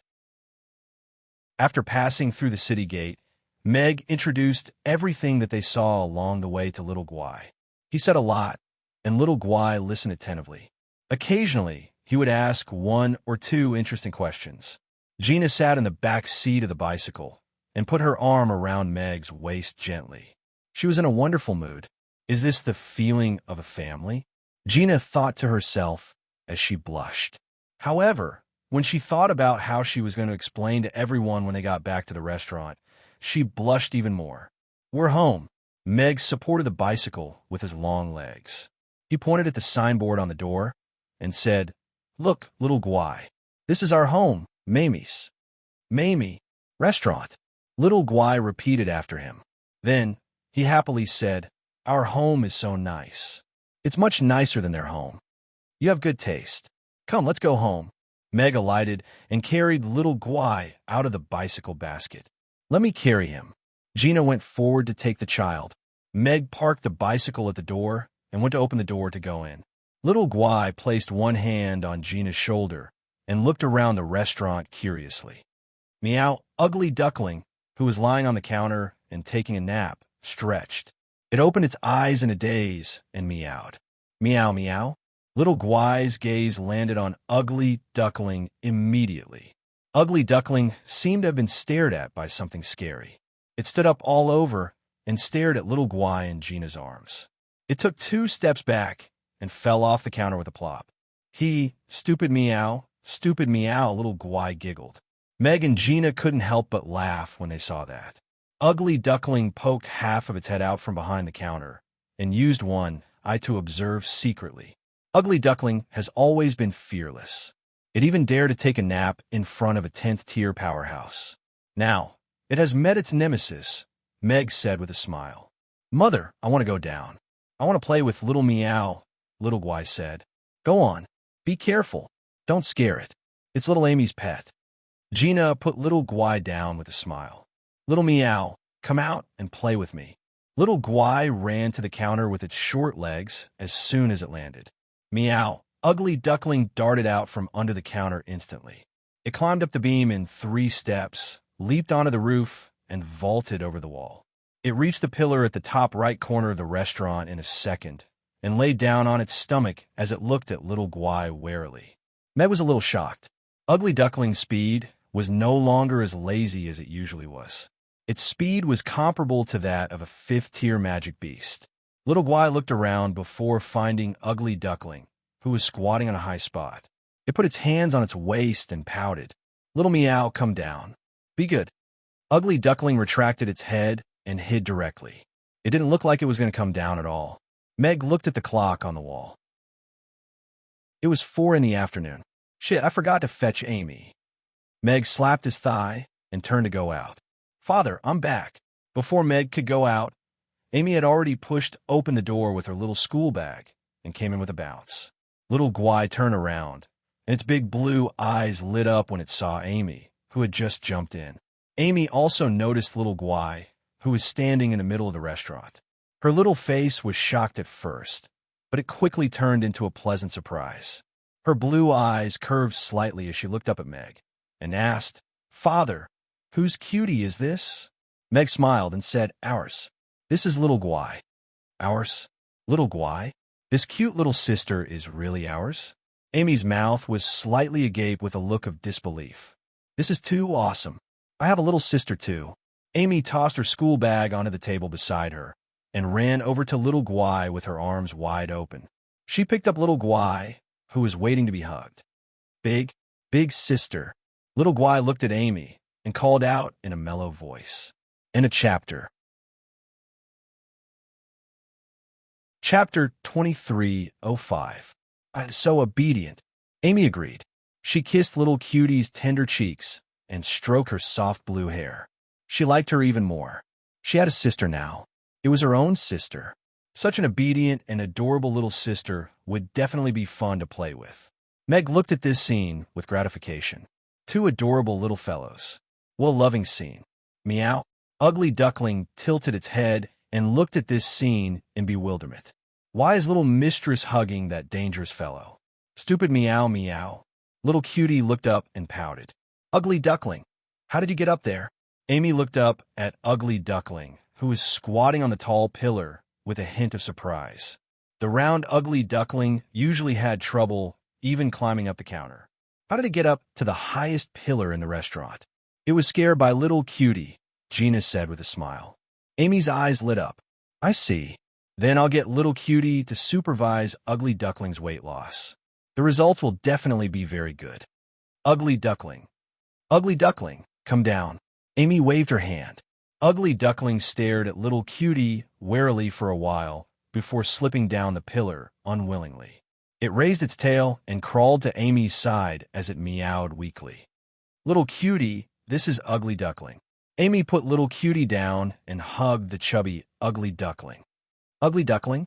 Duck duck? Meow meow. Little Cutie looked at Ugly Duckling curiously. It reached out its chubby little hand and tiptoed towards Ugly Duckling's head. Ugly Duckling's fur stood on end. Its body was already slightly arched, as if it was going to go berserk at any time. Smack! Little Cutie's hand smacked Ugly Duckling's head. Be good. If you're not, I'll smack your head crooked. Little Cutie said the harshest words in the softest and cutest tone. This slap wasn't heavy. Coupled with that soft little hand, it could even be said to be a light touch. However, Ugly Duckling, which was on the verge of going berserk, became obedient with this slap. The cat's bristling fur immediately became soft. It lowered its head and laid down obediently, as if it had accepted its fate and could be caressed at will. MHM, very good. That's how it should be. Amy looked at Xiao Guai with satisfaction, as if she had discovered some commonality between them. Ding! New quest. Newcomer Xiao Guai. Little master, please lead Xiao Guai to familiarize herself with her new home, so that she can better integrate into her new environment. Moreover, you can obtain more than 90 points of favorable impression from Xiao Guai. The reward for the mission will be determined by the degree of completion of the mission. At this moment, the system's voice suddenly sounded in AI Mi's mind. What a simple mission. Isn't that what I'm about to do? Amy placed Ugly Duckling on the ground and held little Guai's hand. Let's go, little Guai. I'll show you around our home. Okay. Little Guai nodded obediently and followed Amy to familiarize herself with the restaurant. Gina, why don't you rest for a while? I'll go make some food for Xiao Guai. Meg poured a glass of water for Gina and went upstairs to take a quick shower. Then, he changed into a chef's suit and went into the kitchen to cook for Xiao Guai. Xiao Guai's teeth were already fully grown, and he had heard her crunching on the mint candy along the way. Her bite strength should be pretty good, so there was no need to specially make soft food for her. For the little fellow's first meal, Meg wanted her to have a lighter meal, so he made a plate of Yangzhou fried rice for her. When Meg came out of the kitchen with 2 plates of fried rice, Xiao Guai was riding on Amy's little wooden horse in the dining room. Amy was holding many toys in her arms and was introducing them to her. It was the first time the 2 sisters met. The atmosphere was pretty good, and they got along very well. All right, Xiao Guai, come and wash your hands. Let's eat, Meg said with a smile. Let's go. Big sister will take you to wash your hands. You have to wash your hands before eating. That way, you won't have diarrhea. Amy held Xiao Guai's hand and walked towards the kitchen. Little Amy likes Xiao Guai a lot, Gina said with a smile. She always said she wanted a younger sister. Now that her dream has come true, of course she likes her, Meg also said with a smile. Where's Anne? Isn't she at home? Gina asked again. Yeah, she probably went out to draw. She's not in the room. Meg nodded, and had been going out to draw a lot recently. Other people's picture books could no longer satisfy her learning needs. Every time she came back from outside, she would bring back a stack of sketches. Amy came out of the kitchen with Xiao Guai. She glanced at the 2 plates of fried rice on the table and smiled at Meg. Father, do I get a plate too? Yes, Meg, eat something first. We'll eat together later. Meg nodded with a smile. Okay. Amy smiled and climbed up to her personal seat. Gina carried Xiao Guai to her little chair. Good wine. Xiao Guai looked at the colorful fried rice on the plate, and her eyes lit up. This is rainbow fried rice. Father made it. It's very, very delicious, Amy introduced to her. It's very, very delicious. Xiao Guai repeated. Then let's eat. Amy picked up the spoon, scooped a spoonful of fried rice, and put it into her mouth. Her cheeks were slightly puffed up, and she chewed happily. Xiao Guai stared at Amy for a while. Then, she picked up the little spoon in front of her and scooped up a bit of fried rice clumsily. She tried her best to raise her little hand and put the spoon into her mouth. Although half of the fried rice was spilled on the table, it was the first time she tasted food. Xiao Guai's big blue eyes lit up immediately, as if she had tasted something incredible. The fragrant and sweet rice wrapped in eggs, accompanied by the wonderful taste of various ingredients, and the fragrance of the water of life. It was a taste she had never tasted before. It's so delicious.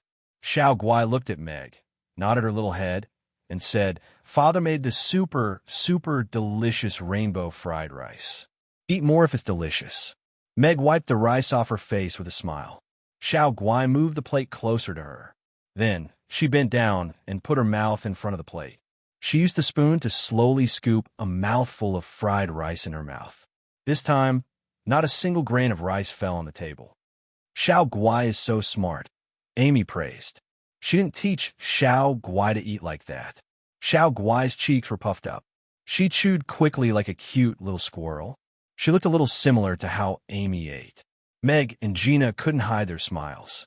Amy finished a bowl of fried rice first. Then, she gently placed the spoon on the clean plate. She looked at Meg curiously and asked, Father, is Xiao Guai your and Sister Gina's child? Was she just born today? Meg didn't know how to answer his daughter's sole interrogation. Gina's face was also slightly red. She tilted her head slightly and pursed her lips without saying anything. Chapter 23:06. Little Guai slowly stopped chewing. She held the spoon in one hand and looked at Meg curiously as well. Compared to being worried about Amy taking notes, Meg didn't want little Guai's feelings to be hurt. He could only force himself to nod and said, Yes, I'm little Guai's father. Gina is her mother. Today is her egg hatching day. Egg hatching? Did Xiao Guai and Ugly Duckling come out of their eggshells at the same time? Amy's eyes widened with shock. Yes. Meg nodded with a smile. Then will little Guai grow wings when she grows up? I don't think so. It's okay. When little Guai grows up, I can teach her to fly, Amy said with a smile. Fei, I like to fly, little Guai said with a nod. Little Guai, continue eating. When you're done, we can have an ice cream, Amy said as she patted her head. Okay, little Guai answered obediently and continued to eat her fried rice. You can only have one ice cream. I'm going to cook. Tell me if you want to eat anything else. Meg stood up and walked to the kitchen. He was going to start cooking dinner. He still had to entertain Luna's grandfather, Mr. Byron, later. Right at this moment, the sound of the door opening came from outside. The door to the restaurant was pushed open, and stood at the door with a sketchboard in her arms.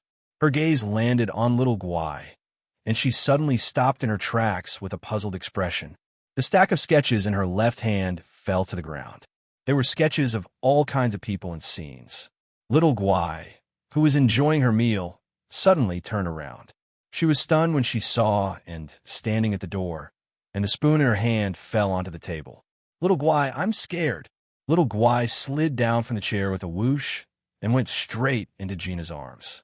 She buried her head in her soft chest and shivered. Little Guai, don't be scared. This is Big Sister Anne.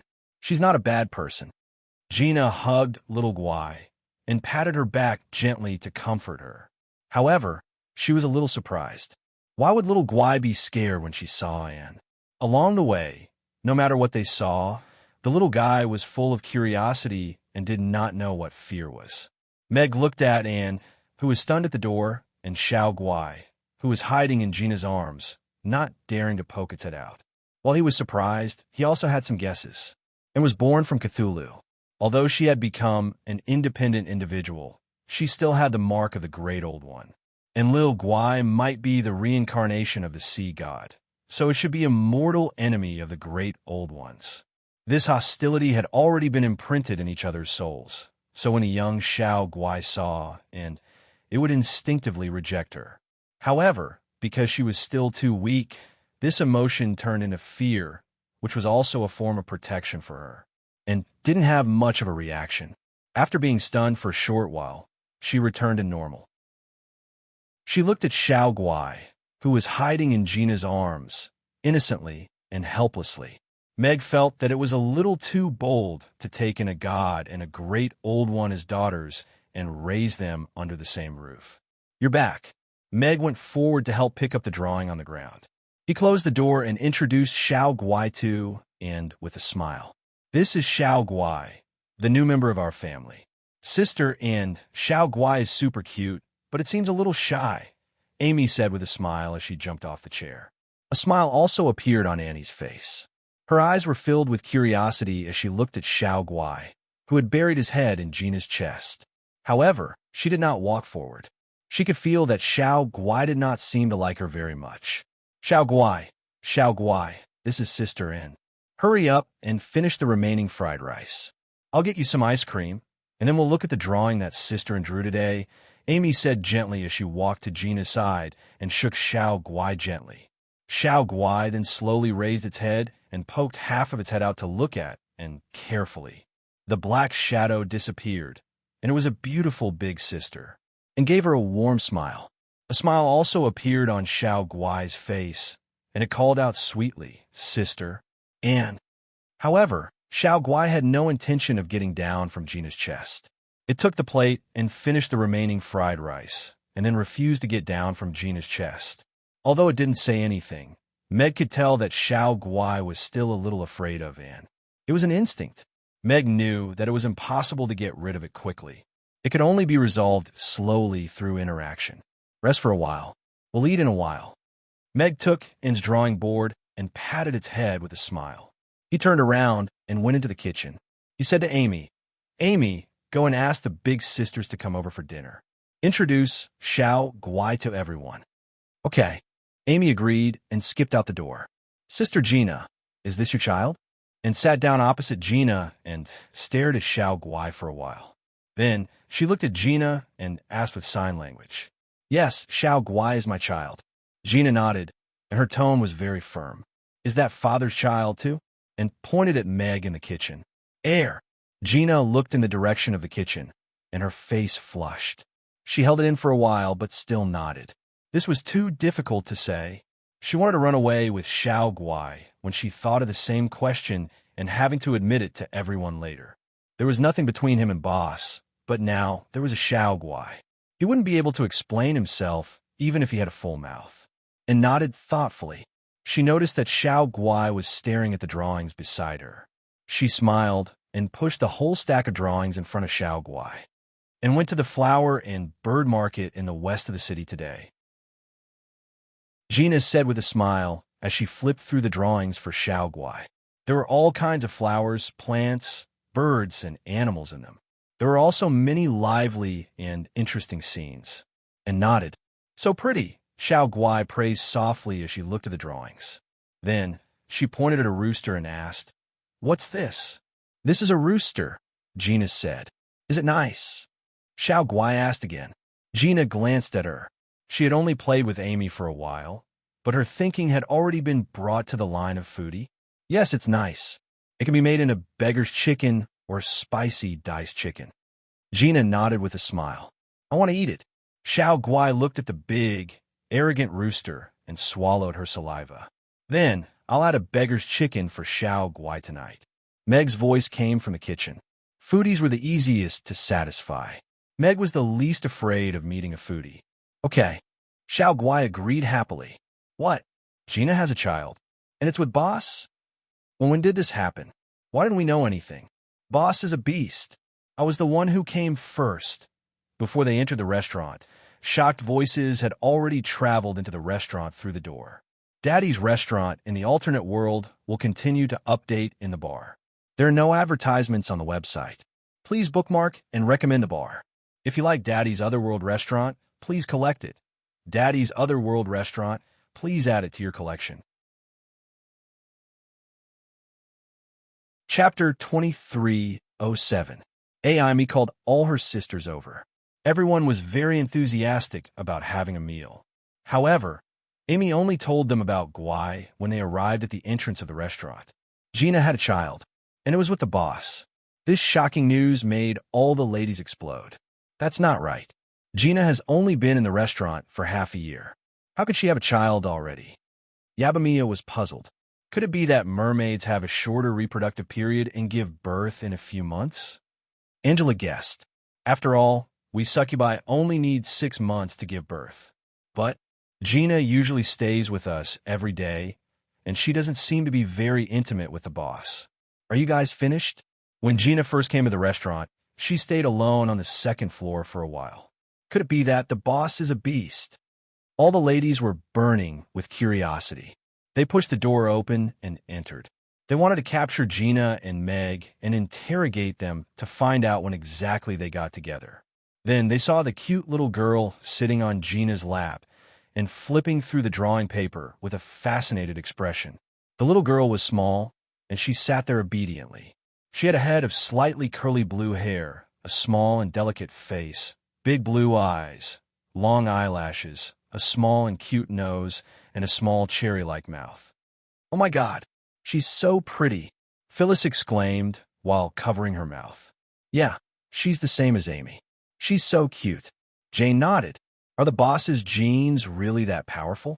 She's so pretty. I want to have one too. Yabamiya's eyes almost melted into water. She had a motherly smile on her face. That won't do. Elizabeth shook her head. Guai heard the sound and turned to look at the door. Then she saw a group of beautiful big sisters pouncing on her. Guai, come, let Annie hug you. Annie will give you candy. Guai, let Annie hug you.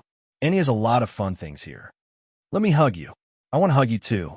Everyone surrounded little Guai, and for a moment, they forgot about the gossip. Gina smiled as she looked at Xiao Guai, whose arms were already filled with all sorts of toys and presents. Xiao Guai was so lucky to be loved by so many people. At first, she was worried that she wouldn't be able to take care of little Guai. Now, it seemed that she didn't have to worry at all. Everyone cared about little Guai. Gina, you've been hiding this from everyone for a long time.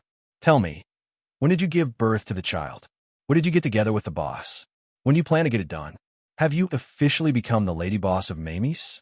Angela went up to Gina and asked with a smile. As soon as she said that, the restaurant quieted down. Everyone looked at Gina. The child had been born, and Meg had admitted that it was his child, so he had to take responsibility. Gina blushed. She couldn't answer any of these questions. You're still shy? Don't be afraid. If the boss dares to bully you, we'll beat him up for you, Yabamiya said with a smile as she held her shoulder. Yeah, we won't agree if he dares to let you down, the ladies agreed.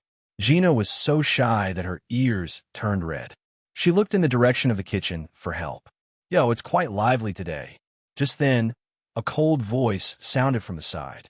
A golden light flashed, and Irina walked out. The restaurant quieted down for a moment.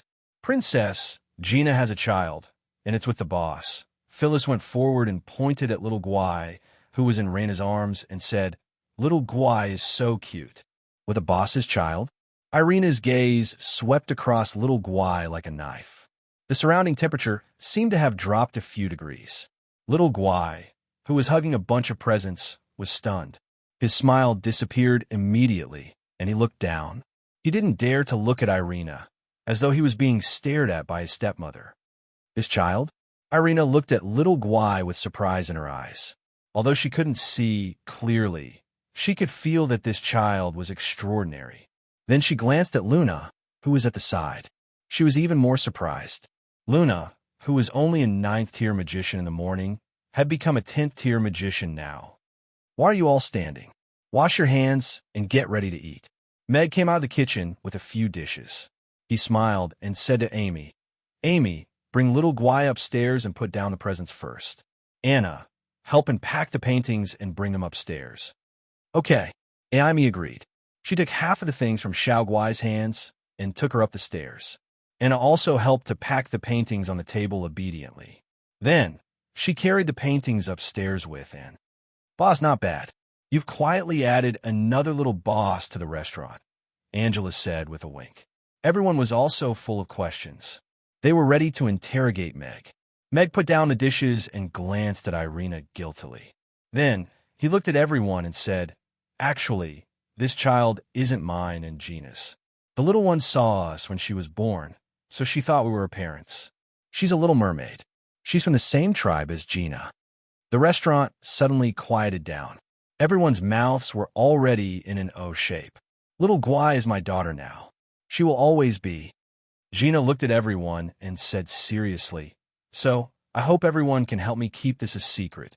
Don't let the child know about this. Thank you, everyone. Everyone didn't know what expression to show at that moment. It was as awkward as if they were suddenly told that they had walked into the wrong melon field. Irina seemed to be in deep thought. Her body relaxed instantly.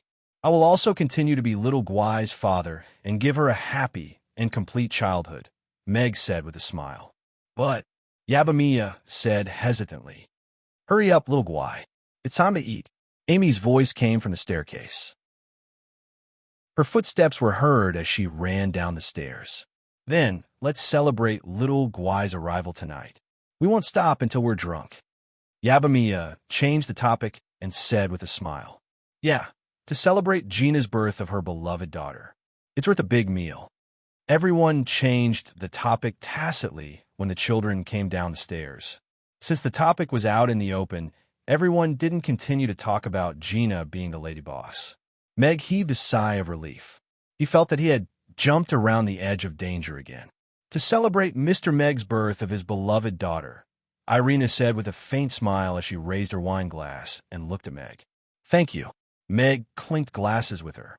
He felt that there were 10,000 knives hidden in her smile. Chapter 23:08. After dinner, little Guai fell asleep in Gina's arms. There was still a satisfied smile on her chubby little face. Her 2 little dimples made people want to poke them. Then, I'll bring little Guai back to sleep, Gina said with a blushing face as she hugged little Guai. All right, Meg nodded. He reached out and patted little Guai's head. The little girl was still very obedient. Goodbye, boss. The ladies also said their goodbyes and left.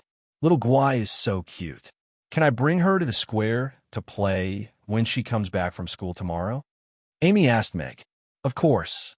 Meg nodded with a smile. He stood at the entrance of the restaurant and looked at Luna and Byron, who were walking over side by side.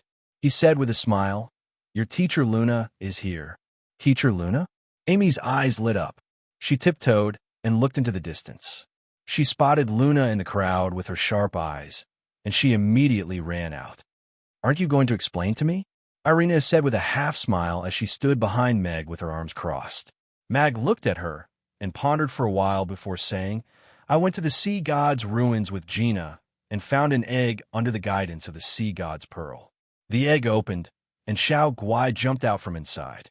I guessed that she was the reincarnation of the sea god, and Gina was chosen as her guardian.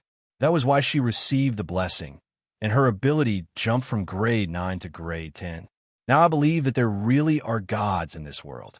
The gods that all the races worship might exist." "I see." Irina was deep in thought. Everything made sense now. "I'll tell you the specific process and details at night. I asked Luna's grandfather out for a drink this morning. He's here now," Meg said, interrupting Irina's thoughts. "You're meeting the girl's parents again?" Irina frowned. "What do you mean by meeting the parents?" "Byron and I are friends," Meg corrected her. "Teacher Luna treats you as a friend, but you want to be your grandfather? Since he's here, why don't you join us for another drink?" Meg smiled. "Forget it. You old pedants are the most boring. I'm going to take a bath and cultivate for a while." Irina shook her head and went upstairs. Amy was holding Luna's hand and saying something. Byron smiled and walked forward. He looked at Meg and said, "Mr. Meg, I heard that your Mamie's business is doing very well. I'm here to drink with you. Will it affect your work?" "It's okay. Today is the school's opening ceremony, so the restaurant is closed for the day. It won't affect anything." Meg shook his head with a smile as he led Byron and Luna into the restaurant and closed the door. "Your restaurant's decoration is really good."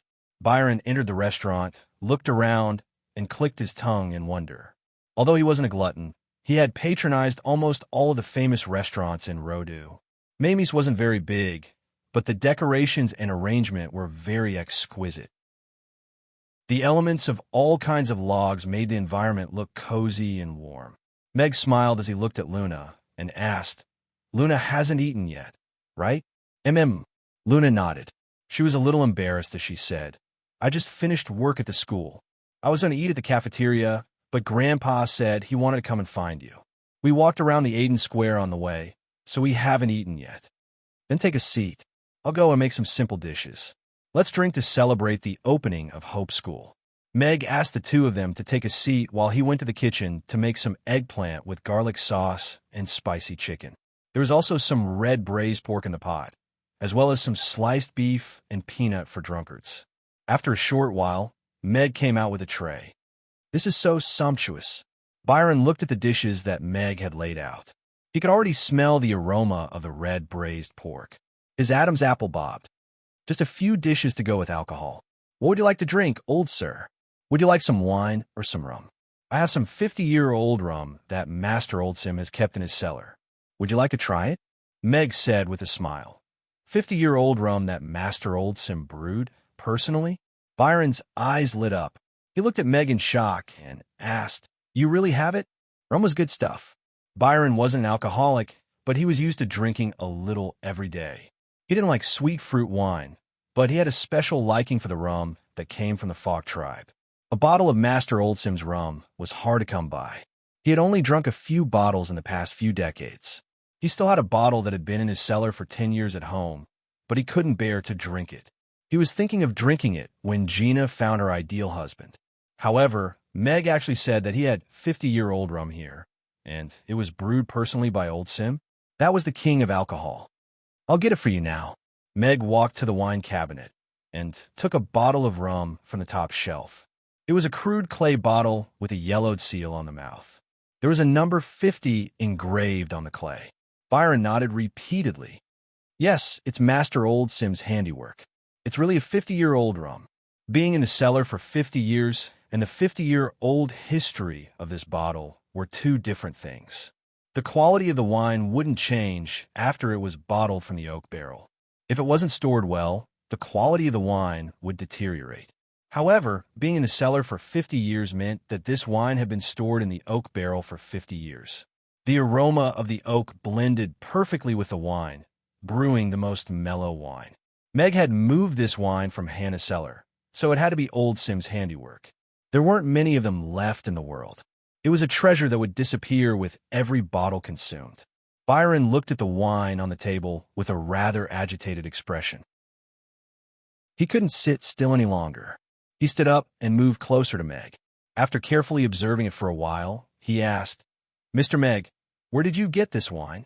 As a rum lover, he had tried many ways to purchase Master Old Sim's personal brew, not to mention a 50-year-old wine. Even a bottle of wine that had been in the cellar for 3 to 5 years was hard to find. "I know Master Old Sim's granddaughter. She gave this to me." Meg smiled as he reached out to tear the seal on the bottle. Hey. You can't. Byron hurriedly pressed down on Meg's hand and shook his head. "Let's drink something else. This wine is too good. It's a waste for me to drink it." Meg didn't say it, but Byron knew very well that this bottle of wine could easily sell for hundreds of thousands of copper coins at an auction. Luna sat quietly at the side. She didn't know what was so special about this wine, but she could tell that Meg had brought out a very good wine. It was the kind that even her grandfather couldn't bear to drink. Good wine should be paired with people who know how to drink. "Old mister, it's rare for you to come to Chaos City. How can we not treat you with good wine?" Meg smiled as he tore the seal and uncorked the bottle. A strong aroma of wine wafted out. Chapter 2309. The aroma of the wine permeated the air. Amidst the rich aroma, there was also a hint of oak aroma.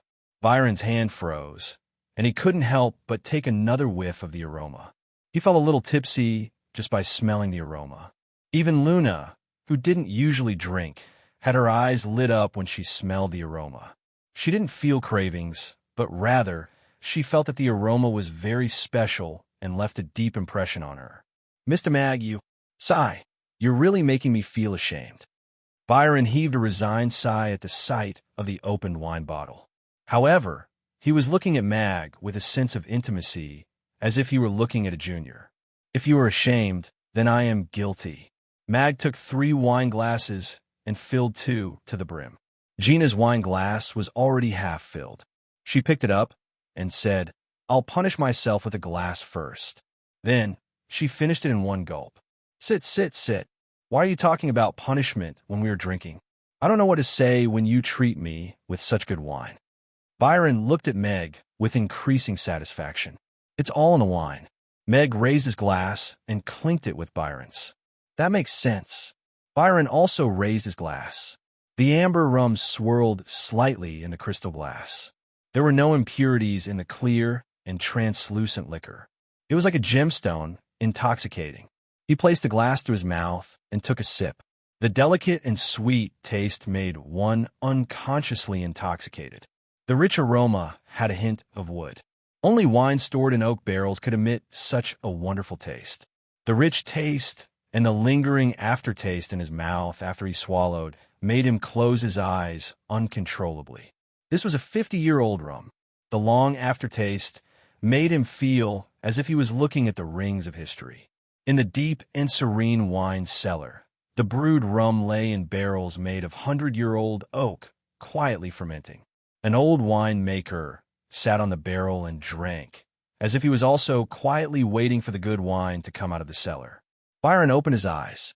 His eyes were filled with tears as he nodded, as expected of a 50-year-old rum. Good wine. This was indeed Old Sim's personal brew. There was no second person in the world who could brew such a wine. He had never thought that he would be able to drink such fine wine when he was only here for a simple meal. "Then you should drink more today." Meg smiled and picked up his chopsticks. "Come, eat more. Let's drink slowly." "All right." Byron picked up a peanut with his chopsticks and tossed it into his mouth. The crispy peanut had a spicy flavor, and the more he chewed, the more fragrant it became. It was a perfect match for wine. Good wine and good food. Meg and Byron's chatterboxes gradually opened up. Meg had quite a good impression of this old man.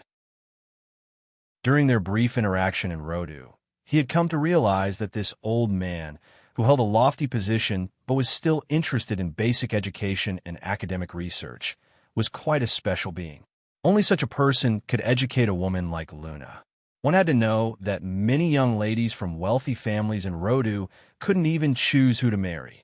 Byron looked at Meg and nodded repeatedly with a smile in his eyes.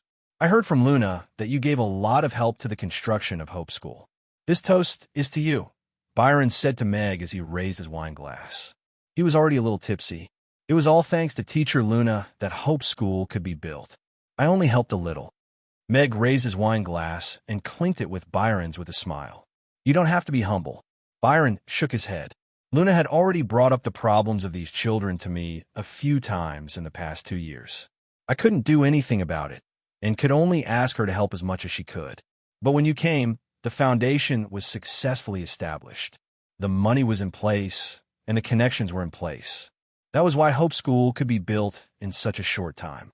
I've been in the government for decades, so I understand these things. Luna has met a benefactor. Luna, who was eating at the side, paused in the middle of picking up a piece of red braised pork. She also turned to look at Meg. If you say that, then I'm sorry. Meg put down his wine glass with a smile and said, the construction of Hope School will benefit Chaos City for a long time. It was all because of City Lord Michael's strong support that all the procedures were approved so quickly. I don't dare to take all the credit for this. Byron laughed as he patted Meg on the shoulder. You're very good, kid. After that, they talked about the implementation of the decimal system and the multiplication table. Under Byron's strong support, this matter had already been implemented in the Roth Empire.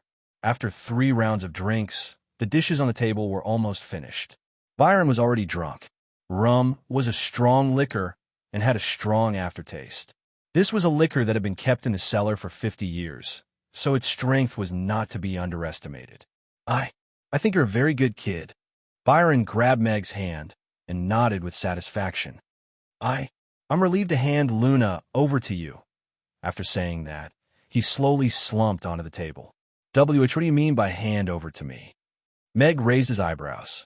His first reaction was to wonder if Irina, who was taking a bath upstairs, heard that ridiculous sentence.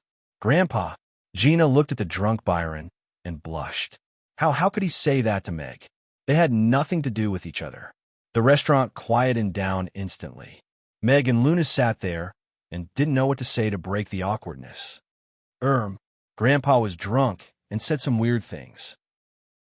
Please don't take it to heart, Gina said to Meg with a blushing face. It's all right. He must be worried about leaving you alone in Chaos City. Meg shook his head with a smile. He looked at the drunk Byron and said, I'll call for a horse-drawn carriage to send you back. Thank you. Luna nodded. She also wanted to leave this place as soon as possible. Meg went out to hail a horse-drawn carriage and helped Byron into the carriage. He instructed the coachman to help Byron into the house when they arrived and gave him a little extra for the fare. Luna, you two can go back first. These 2 bottles of wine are for the old mister. You can hold them for him. Meg passed a bag into the carriage. All right, thank you. Luna nodded. The horse-drawn carriage set off, and Luna put down the curtain. She heaved a sigh of relief and loosened her left hand. She realized that her palm was sweaty, and she couldn't help but chuckle. She reached out to touch her burning face, but she couldn't help but think about what her grandfather said earlier. She didn't know if he was speaking nonsense when he was drunk, or if he was being serious. If he really wanted to entrust her to Meg, then should she reject or agree? Then she thought about those words that Vivian always nagged at her, and her face became even hotter. Of course Mr. Meg was good. She couldn't find another man as gentle and talented as him. He could cook and write well. Chapter 23:10. After sending Gina and Byron off, Meg returned to the dining room. Just as he was about to clear the table, Irina came down from upstairs in a bathrobe and looked at Meg with a smile. Meg sensed a dangerous aura from her smile. As expected, Irina said, When I was bathing just now, I think I heard someone entrusting his life to me. Really? Oh, Byron was drunk just now, so he might have said something weird. I didn't listen carefully. Meg had an I don't know anything expression on his face. Irina glared at him, but didn't continue to dwell on this issue. She pulled out a chair and sat down. What do you think is going on with the sea god's ruins? The existence of God had always been an illusory thing to Irina. The elves believed in the god of life, and she had even gained the recognition of the tree of life. However, other than that vague concern, she couldn't confirm if God really existed or if God was still alive. Meg and the rest went to the sea god's ruins that Lantis believed in and brought back little Gwai. Whether it was little Gwai's mysterious aura or Gina, who suddenly broke through to become a 10th-tier great magic caster, she was curious about the relationship between this and God. We went to the Lantis ruins. There, Gina used the sea god's pearl to open the sea god's ruins. Meg recounted the process of their exploration of the sea god's ruins to Irina. Irina listened attentively and pondered from time to time. After Meg finished, she asked, "In that case, are there many small spaces that we don't know about in this world, and God is hidden in those spaces? They might have already died, or they might have re-entered the cycle of reincarnation, but they still maintain a connection with this world?" "That's possible." Meg nodded. From little Gwai's reaction to, and God might have fought an endless war with the great old ones back then. This hostile relationship might have been imprinted in their souls. Even after reincarnation, they still remember it. Then, when little Gwai grows up, will she be God? I'm not sure either. Meg shook his head. However, raising a sea god sounded quite fulfilling. Irina crossed her arms and scrutinized Meg. "Now that you and Gina have a child, what do you plan to do?" "You know that doesn't count." Meg scratched his head. "Even if I know, it doesn't count. Little Gwai keeps calling you father and mother in front of others.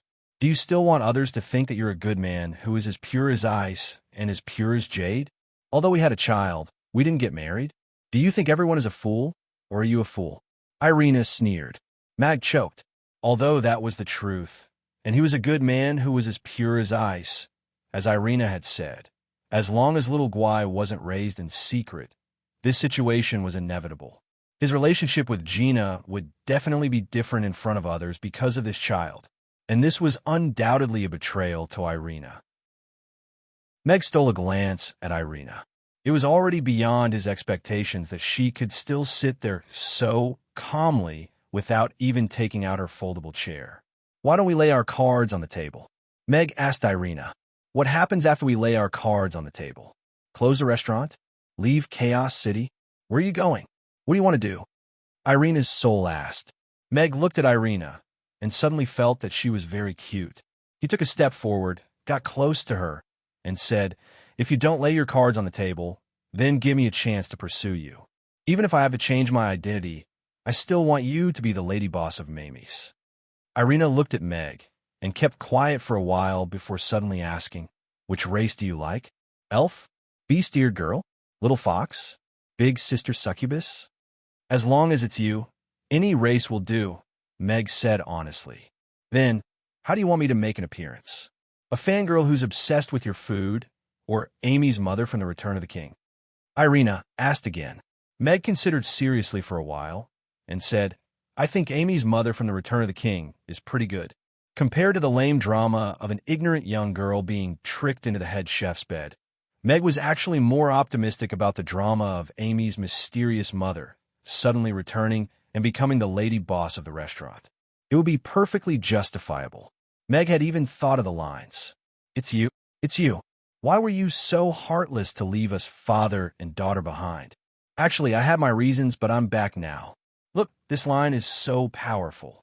Then, wouldn't I become a woman who despises the poor and loves the rich? Irina frowned. "As long as you're strong enough, there won't be such a problem.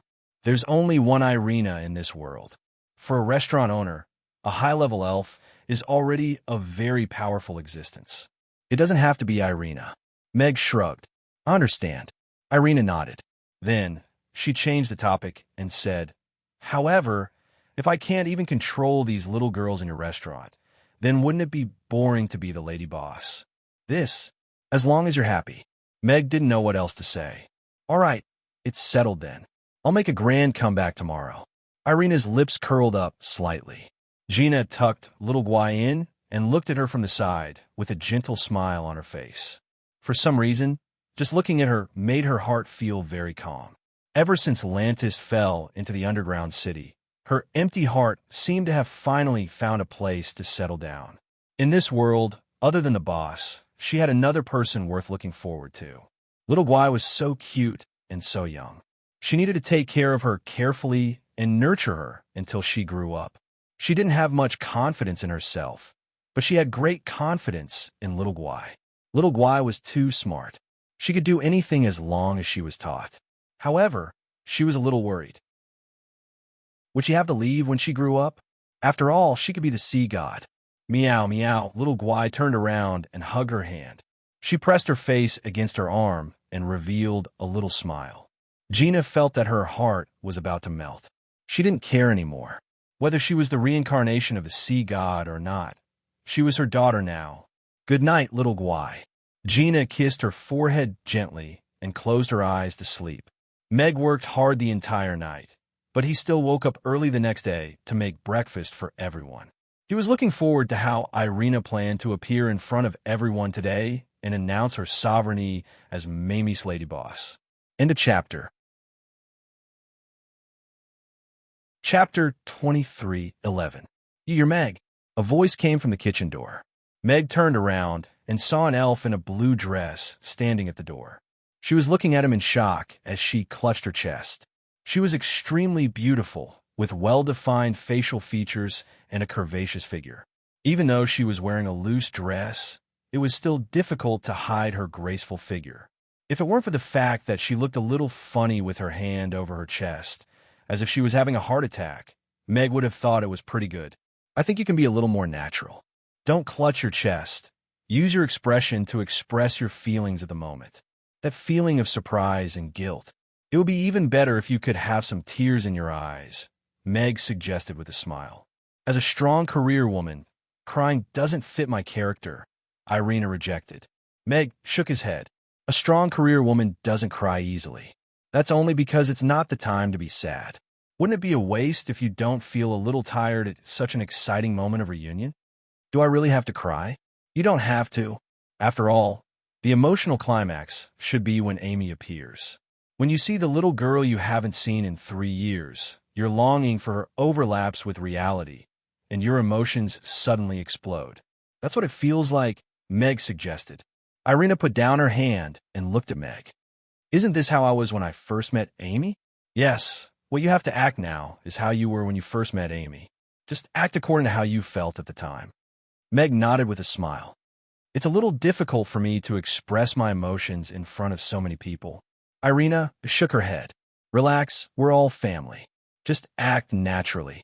Don't act too weird and make people think that Amy has a strange mother and that you ran away from home because you were mentally unstable. That's enough, Meg consoled her. Get lost. Irina stomped her feet and left to practice. Meg smiled and continued to cook the porridge. Irina's transfiguration technique was actually quite powerful. Unlike the cheating method of the 100 transformation mask, her transfiguration technique could alter her appearance through magic and maintain it under control. This kind of disguise was almost no different from changing one's head. It was impossible to see through the disguise with the naked eye. Her appearance had changed greatly, but she was still the prettiest one out of all of them. Meg naturally didn't have any objections to this. After all, he couldn't force the other party to dress up as ugly. Wouldn't that be wronging the boss's wife? During breakfast, Irina looked at Amy and said, Amy, from today onwards, Mother is officially coming back. Haven't you always been here? She even slept with Father last night. Amy looked at Irina in confusion as she chewed on a soup dumpling. Irina's expression stiffened slightly, but she quickly smiled and said, I mean, from today onwards, I will officially return as your mother. From today onwards, you can tell everyone that I am your mother. The soup dumpling in Amy's mouth fell into her bowl. She looked at Irina in surprise and said, Really? Amy can really tell everyone that you are Amy's mother. Irina looked at Amy's surprised expression and suddenly felt a little jealous. She smiled and patted her head. and nodded. Yes. Then can you go to the next parent-teacher conference with father? Amy asked. We'll go together. Irina nodded. That's great. I'm so happy. Amy slipped off the chair and jumped into Irina's arms. Irina hugged her and said with a smile, however, in order to avoid some trouble, Mother will come back with a different appearance, just like when we were in Rendezvous. Amy, you have to keep this a secret from everyone.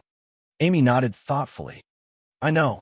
I can't let everyone know that Mother is the elven princess. That way, no bad guys will come looking for us. Smart girl, as expected of my daughter. Irina patted her head with a smile. And you have to keep this a secret from me, too, Irina said to Anne, and nodded obediently.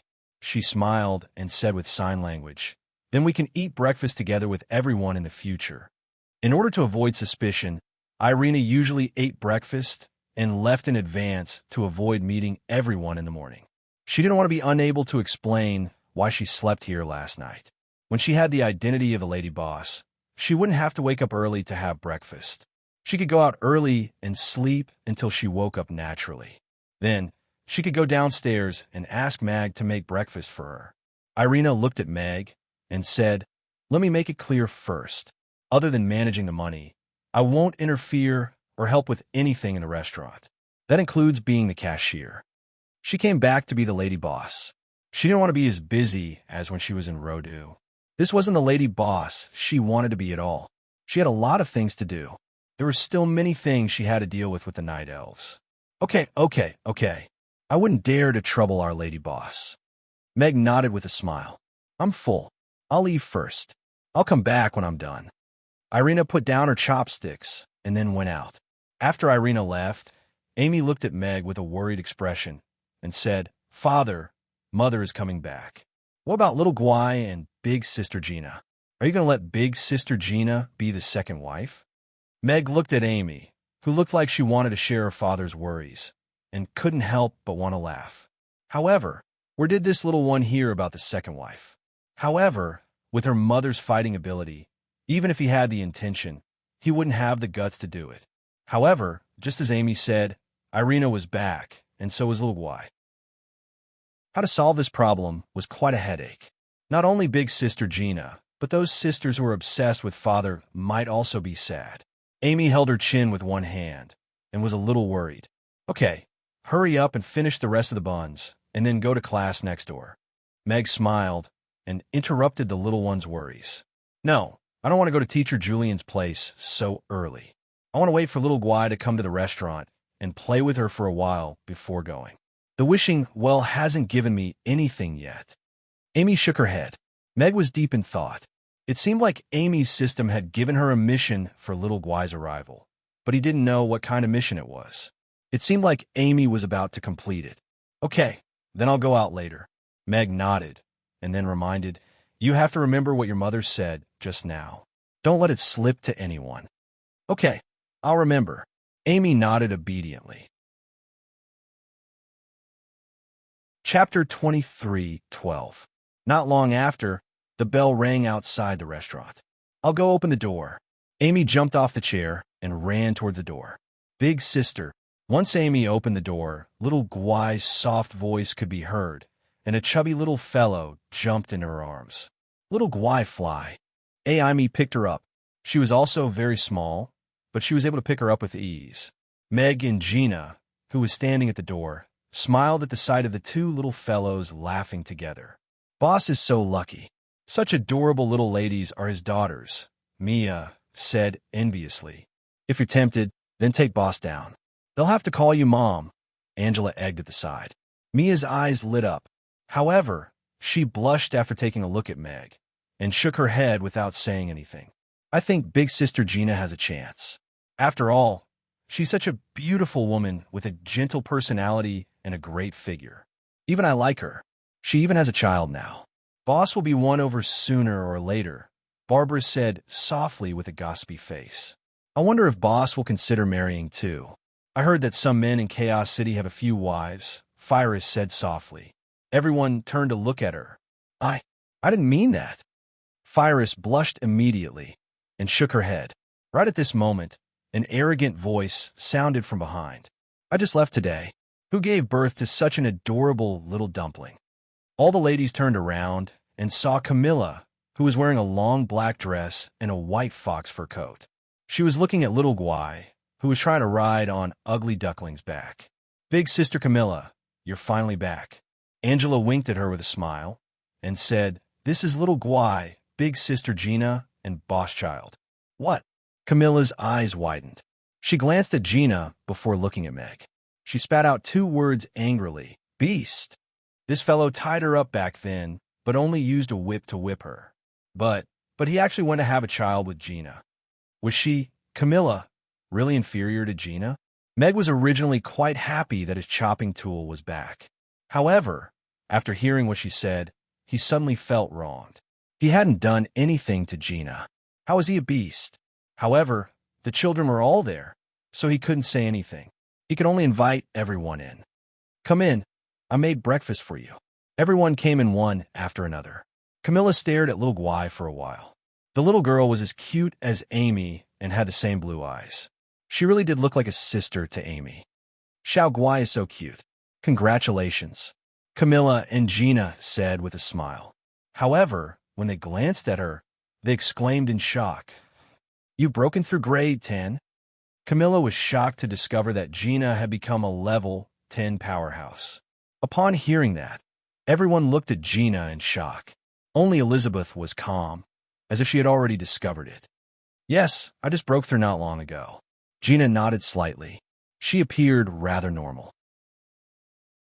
After all, compared to Xiao Guai, breaking through to grade 10 was only a small surprise. However, Camilla was very envious. Gina was younger than her, but she had already become a 10th-tier great magic caster. She was probably around the same age as Irina when she broke through to grade 10. She just had a child yesterday, and then broke through to grade 10. Could it be that having a child with Boss can break through to grade 10? Camilla appeared to be in deep thought. She looked at Meg with a fiery gaze. Meg felt her fiery gaze and looked at her suspiciously. He had his guard up. This woman doesn't look like a good person. Boys have to protect themselves when they're outside. After everyone had breakfast, Meg said to Camilla, We went to the Demon Islands to play 2 days ago.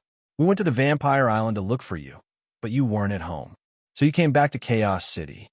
Camilla grabbed a youtiao with one hand and a soy milk spoon with the other as she casually asked, Didn't I welcome you to the island like a VIP when I mentioned my name? I almost got beaten up when I mentioned your name. Meg said honestly. Camilla spat out a mouthful of soy milk and angrily said, There's such a thing? How dare those fellows? It's all right, Big Sister Camilla. I sent them flying, Amy said smilingly. Camilla looked at Amy and felt relieved yet embarrassed. But you don't seem to be very authoritative as the chief. In the end, you had to rely on Barbara and Elizabeth's names to make them stop, Meg said, shaking his head. Camilla lowered her head and bit into her youtiao. She was so embarrassed that she didn't want to talk. It wasn't as if she didn't know. Otherwise, she wouldn't have become the chief, but couldn't even stay on the island. Those fellows pretended to obey, but secretly opposed. They called her the chief on the surface, but didn't take her seriously behind her back. They still followed her father's lead. But this kind of internal conflict was actually exposed in front of others. Didn't she, Camilla, want to save face? Seeing her awkward expression, Meg didn't continue on this topic. Instead, he asked, Did you come back this time because you were passing by, or are you officially returning to the restaurant? Camilla looked up at him and said, You still owe me a month's salary. If you come back, I'll raise your salary. I'll double it, Meg said smilingly, like an uncle holding a lollipop. Really? Camilla's eyes lit up, but she quickly calmed herself down. No matter what, she was the chief of the clan now. She couldn't appear too happy over a salary of a few thousand copper coins. She raised her chin slightly and revealed a queen-like noble expression. She glanced at Meg from the corner of her eyes, and her red lips curled up slightly. Since you sincerely asked me to come back, I'll consider it. After we eat, cut up the ingredients that we prepared this morning. Okay, 500 pounds of pork with fat and lean meat. Camilla's voice suddenly stopped. She slowly lowered her head and swallowed the rest of her words along with the soy milk in her mouth.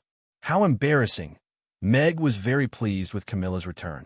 This would free him up more time, and at the same time, it would save him the trouble of recruiting new employees. I'm going to school. Be good at home, little Guy. I'll play with you after school. Amy patted little Guy's head and said goodbye to Meg and the others. Then, she picked up her bag and left for class. She was having magic classes at the magic potion shop next door. She didn't need Meg to send her to school. Ding! Congratulations, little madam, for completing the mission. You have received 96 favorability points from little Guy. This is the favorability range for the closest family member. Little madam will receive an intermediate level curse spell as a reward. As soon as Amy stepped out of the door, the system's voice sounded in her mind. Daddy's restaurant in the alternate world will continue to be updated on the handwriting bar. There are no advertisements on the website. Please bookmark and recommend the handwriting bar. If you like Daddy's restaurant in the alternate world, please bookmark it.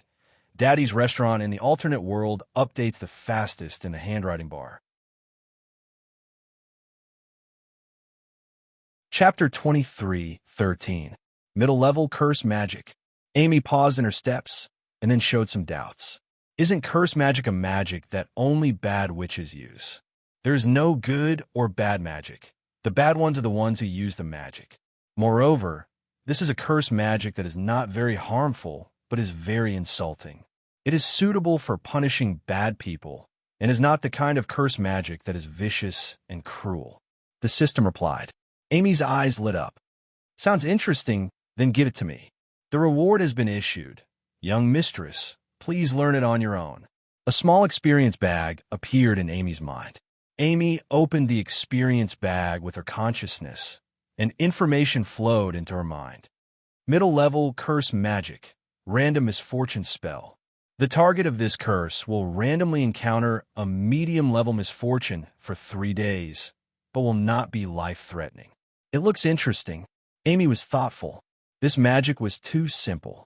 After knowing how to cast the spell, she learned it. Even the communication was superfluous.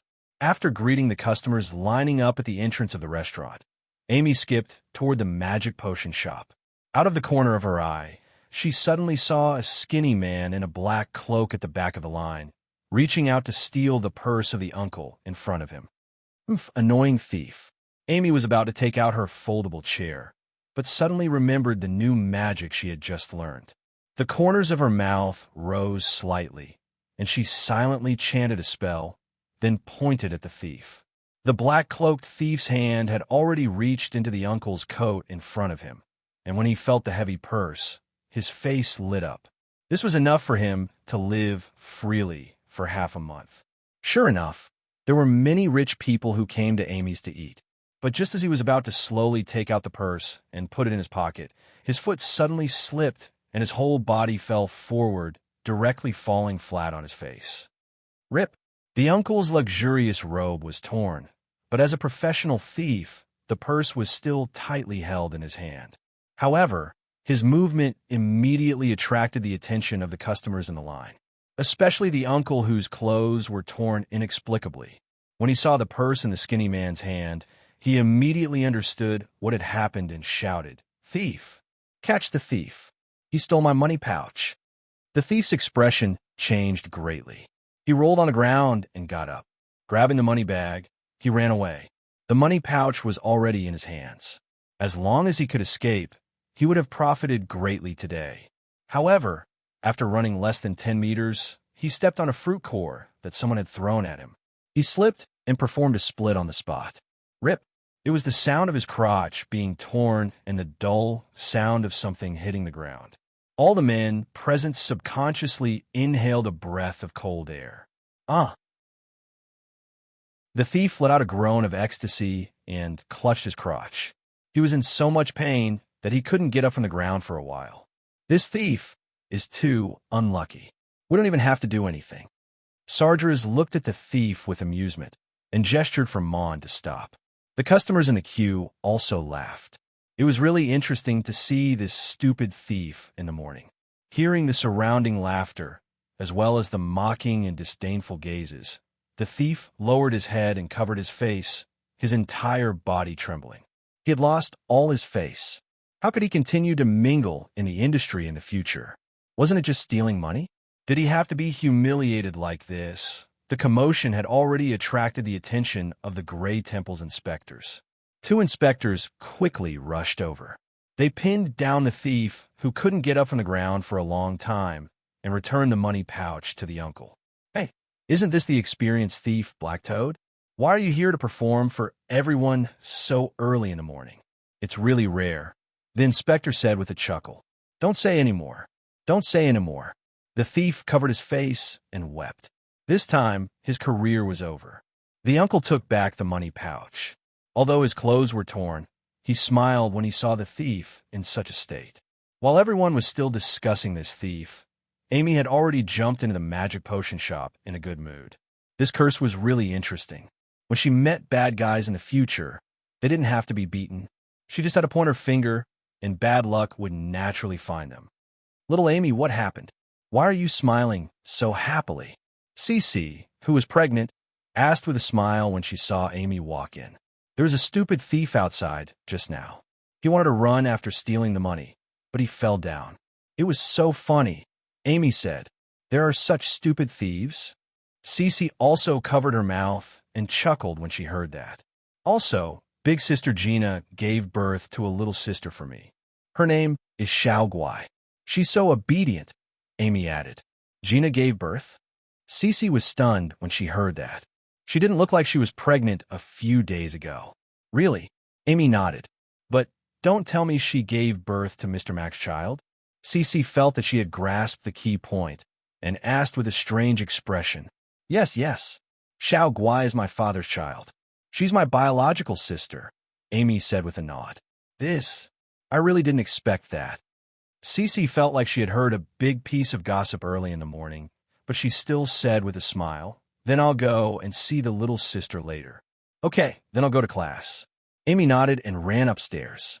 Meg, who was sitting in front of the floor-to-ceiling window, saw how the thief fell down outside the restaurant. He also saw Amy pointing at him. Although he didn't know what Amy did to him, the thief's fall definitely had something to do with Amy. He just didn't know if it had anything to do with the system. Father, I want a kiss, hug, and raise me up high." Meg was in a daze when he suddenly felt a little thing hugging his leg and climbing up. Okay. Meg smiled and picked up Xiao Guai. He kissed her pink cheeks, then raised her up high, put her down, and raised her up again. The little one's laughter filled the restaurant. "I also want to kiss, hug, and raise you up high," Angela said enviously as she hugged Yabamiya. "Then you can tell the boss. He might satisfy you," Barbara suggested. "Wouldn't that be letting him off easy?" Angela shook her head decisively. "It's hard to say who will be letting him off easy." Barbara shook her head. Angela looked at her with a serious expression. "Since you said so, then leave the door open at night and warm the bed for me. I'm going to visit you tonight. I'll add 3 more locks and set up 10 killing arrays," Barbara said with a serious expression. Chapter 23:14. In Irina's office, Ashley carried 3 cups of fruit juice and placed them in front of Irina. "Princess, this is our latest version of weight loss fruit juice. After eliminating dozens of fruit juices, there are still 3 flavors left." The 3 types of fruit juice were orange, green, and white respectively. The color and luster all looked good. "Let me try it." Irina picked up the white cup first. Her nose twitched slightly as she said, "Is this coconut juice?" "It's coconut milk. It's made using the local ancient production process. After carefully grinding the coconut meat, it's made with coconut milk," Ashley introduced. Irina took a sip of the coconut milk juice, and her eyes lit up immediately. It was a very refreshing taste with a faint coconut milk fragrance, but it didn't have a very strong sweetness. The texture was delicate, and it felt very moist in the mouth. After swallowing, there was a faint fragrance in the mouth. The original taste of weight loss tea that was difficult to swallow had been completely improved. This was more like a delicious beverage, not a weight loss tea. Not bad. Both the texture and the fragrance are very good. Irina drank 2 more mouthfuls before putting down the coconut milk juice. A smile appeared on Ashley's face. This was the greatest affirmation for their work during this period of time. Then, Irina tasted the other 2 cups of fruit juice. One cup was orange juice, and the other was apple juice. One was sweet and sour, while the other was fragrant and pleasant. Each had its own characteristics. Moreover, there were plump fruits in the orange juice, and the taste was quite wonderful. These 3 types of fruit juice have surprised me. The texture and taste are better than most freshly squeezed fruit juices. Even if it doesn't have any weight loss effect, it should still be liked by everyone. Irina put down the last cup, looked at Ashley, and said, "However, our original intention was to sell weight loss tea. How is the weight loss effect of this version of weight loss fruit juice? We've done a comparative experiment these few days. The weight loss tea that has the texture and taste improved has the effect of reducing fat and weight loss reduced by half." Ashley lowered her eyes, looking somewhat self-reproachful. "Very good. The texture and taste have been improved to such an extent, and you can still maintain half of the weight loss effect. You've done very well." Irina nodded, feeling gratified. Ashley was surprised by Irina's attitude, but she was still a little worried. "But Princess, if the weight loss effect is halved, will it cause people to stop buying our products?"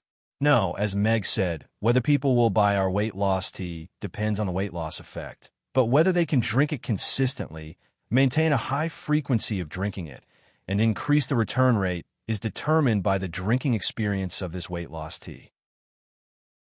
Irina shook her head slightly and said with a smile, "Although the weight loss effect of such an excellent fruit juice is halved, it's not unacceptable for them to drink 1 more cup. They're even willing to drink it every day. This is a long-term business." Ashley was deep in thought. She already understood what Irina meant. "Let's follow this standard and find a stable source of fruit. As long as we can mass-produce the fruit, we can start selling and opening the store," Irina said. "Okay." Ashley nodded. She turned around and walked away quickly, unable to hide the smile on her face. "Why do I feel like I'm becoming more and more of a businessman? Could it be that I've been infected by that guy?" Irina propped up her chin with one hand and fell in a deep thought. After dealing with some factory matters, Irina went to inspect the factory.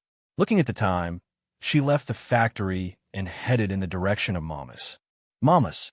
Everyone was preparing for lunch. The dishes on the table were all served, except for one empty seat. "Boss, the princess said that she has been quite busy recently, so she won't be coming to the restaurant for lunch." Phyllis suddenly thought of something and said to Meg, "I see." Meg revealed a surprised expression. Everyone was also a little surprised. During this period of time, Irina would come for lunch and dinner. With her status, it was naturally inappropriate for them to say anything. After getting to know her better, they quite liked such a companion. After all, there weren't many experts who were as strong and easy to talk to as her. After all, her man was the strongest existence in this world, and she was also a top-notch 10th-tier expert. "Then let's not wait for her. Let's dig in," Meg said as he picked up his chopsticks. Just then, the bell at the door suddenly rang. Isn't it not opening hours yet? Could it be a customer who doesn't know the rules?" Yabamiya turned around and asked curiously. "I'll go take a look." Gina stood up and walked to the door. The door of the restaurant opened, and an extremely beautiful elf stood at the door. She was wearing a long blue dress that accentuated her slender figure and exquisite figure. She had a white cloak draped over her shoulders, and she looked like an orchid. Gina looked at her and couldn't help but be stunned. Everyone in the restaurant turned around, and their eyes lit up when they saw the elf standing at the door. Such a beauty was really breathtaking. "What a beautiful sister. But I don't think we've seen her before." Anna whispered to Shirley. "Yes, we haven't seen her before. She shouldn't be an elf from the Wind Forest." Shirley nodded. She hadn't been seen among the night elves either. The customers lining up outside the restaurant also looked at the beautiful elf curiously.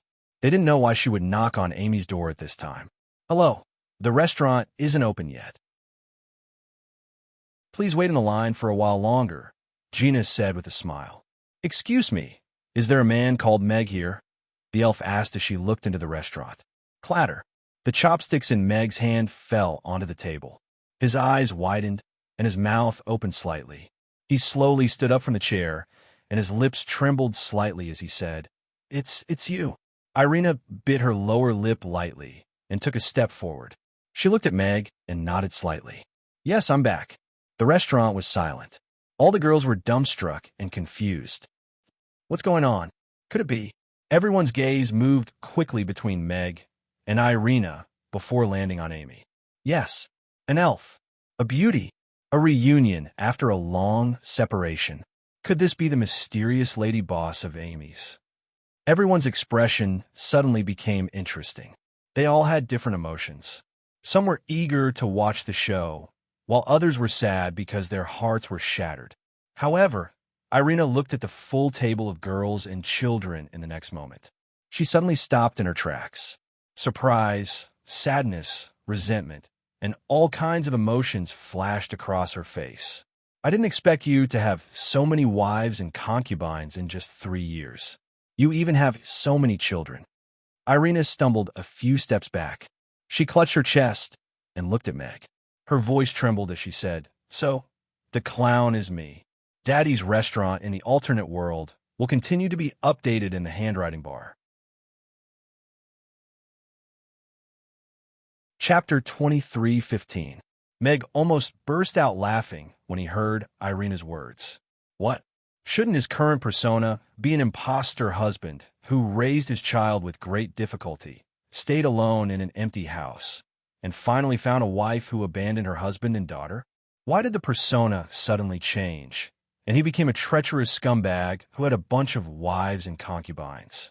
However, Irina's words basically confirmed her identity. The 3-year promise happened to correspond to Amy's age, and she also had a pair of azure blue eyes that were as clear and pure as Amy's. At this moment, her eyes were glistening with tears, and she looked very pitiful. This is Amy's lady boss? She's so beautiful. It's over. My dream is shattered. Countless beautiful girls are destined to lose sleep tonight. No, many old Annies won't be able to sleep either. The customers outside the restaurant were the first to explode. Although they were discussing softly, their gossipy souls were already burning fiercely, and they could not stop at all. Irina was really too beautiful.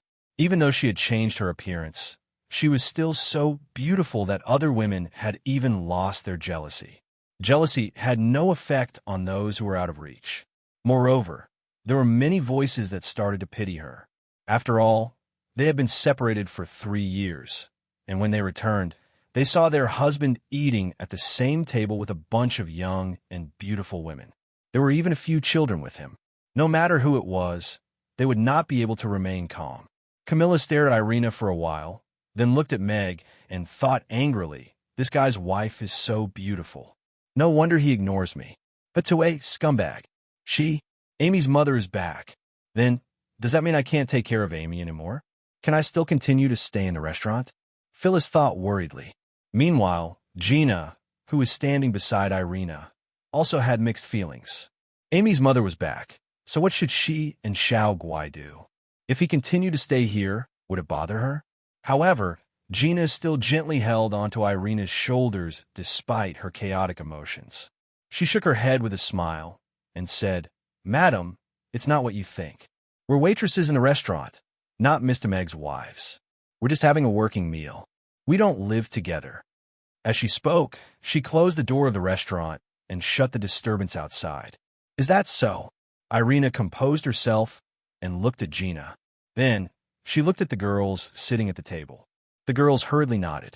It was indeed not good to be misunderstood. You my mother? At this moment, Amy appeared on stage with a chicken drumstick in her mouth. She hurried onto the stage after being hinted by Meg with his eyes. The little guy had just eaten a drumstick and was ready to be an onlooker. Irina's gaze fell on Amy, and her body trembled slightly. Tears instantly welled up in her eyes. She took 2 steps forward, then suddenly stopped. Hesitantly, she said with certainty, You're Amy? Yes. Amy nodded.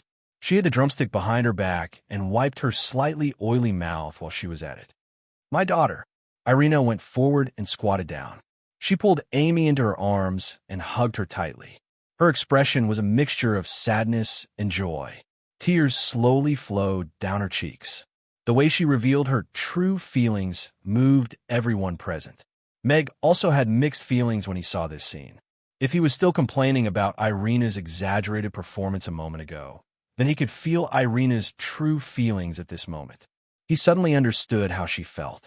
Perhaps it was a few months ago when they met for the first time after a long separation. The scene when a mother and daughter met for the first time was moving. However, to her at this moment, she was announcing in front of everyone that this was her daughter. As a mother, this should be very important to her. Amy's emotions were also affected by Irina. She said softly with a sobbing tone, "I also have a mother now. I'm so happy." "All right, it's good that you're back. Lie well from now on." Meg went forward and helped Irina up as he comforted her gently. Irina hugged Amy and sniffed. She looked at him and said, "Seeing that you raise your daughter so well, I'll forgive you for now." "Meg, I'm very honored." Meg nodded. Why should he reason with his wife? He could only pamper her. "Let me introduce everyone.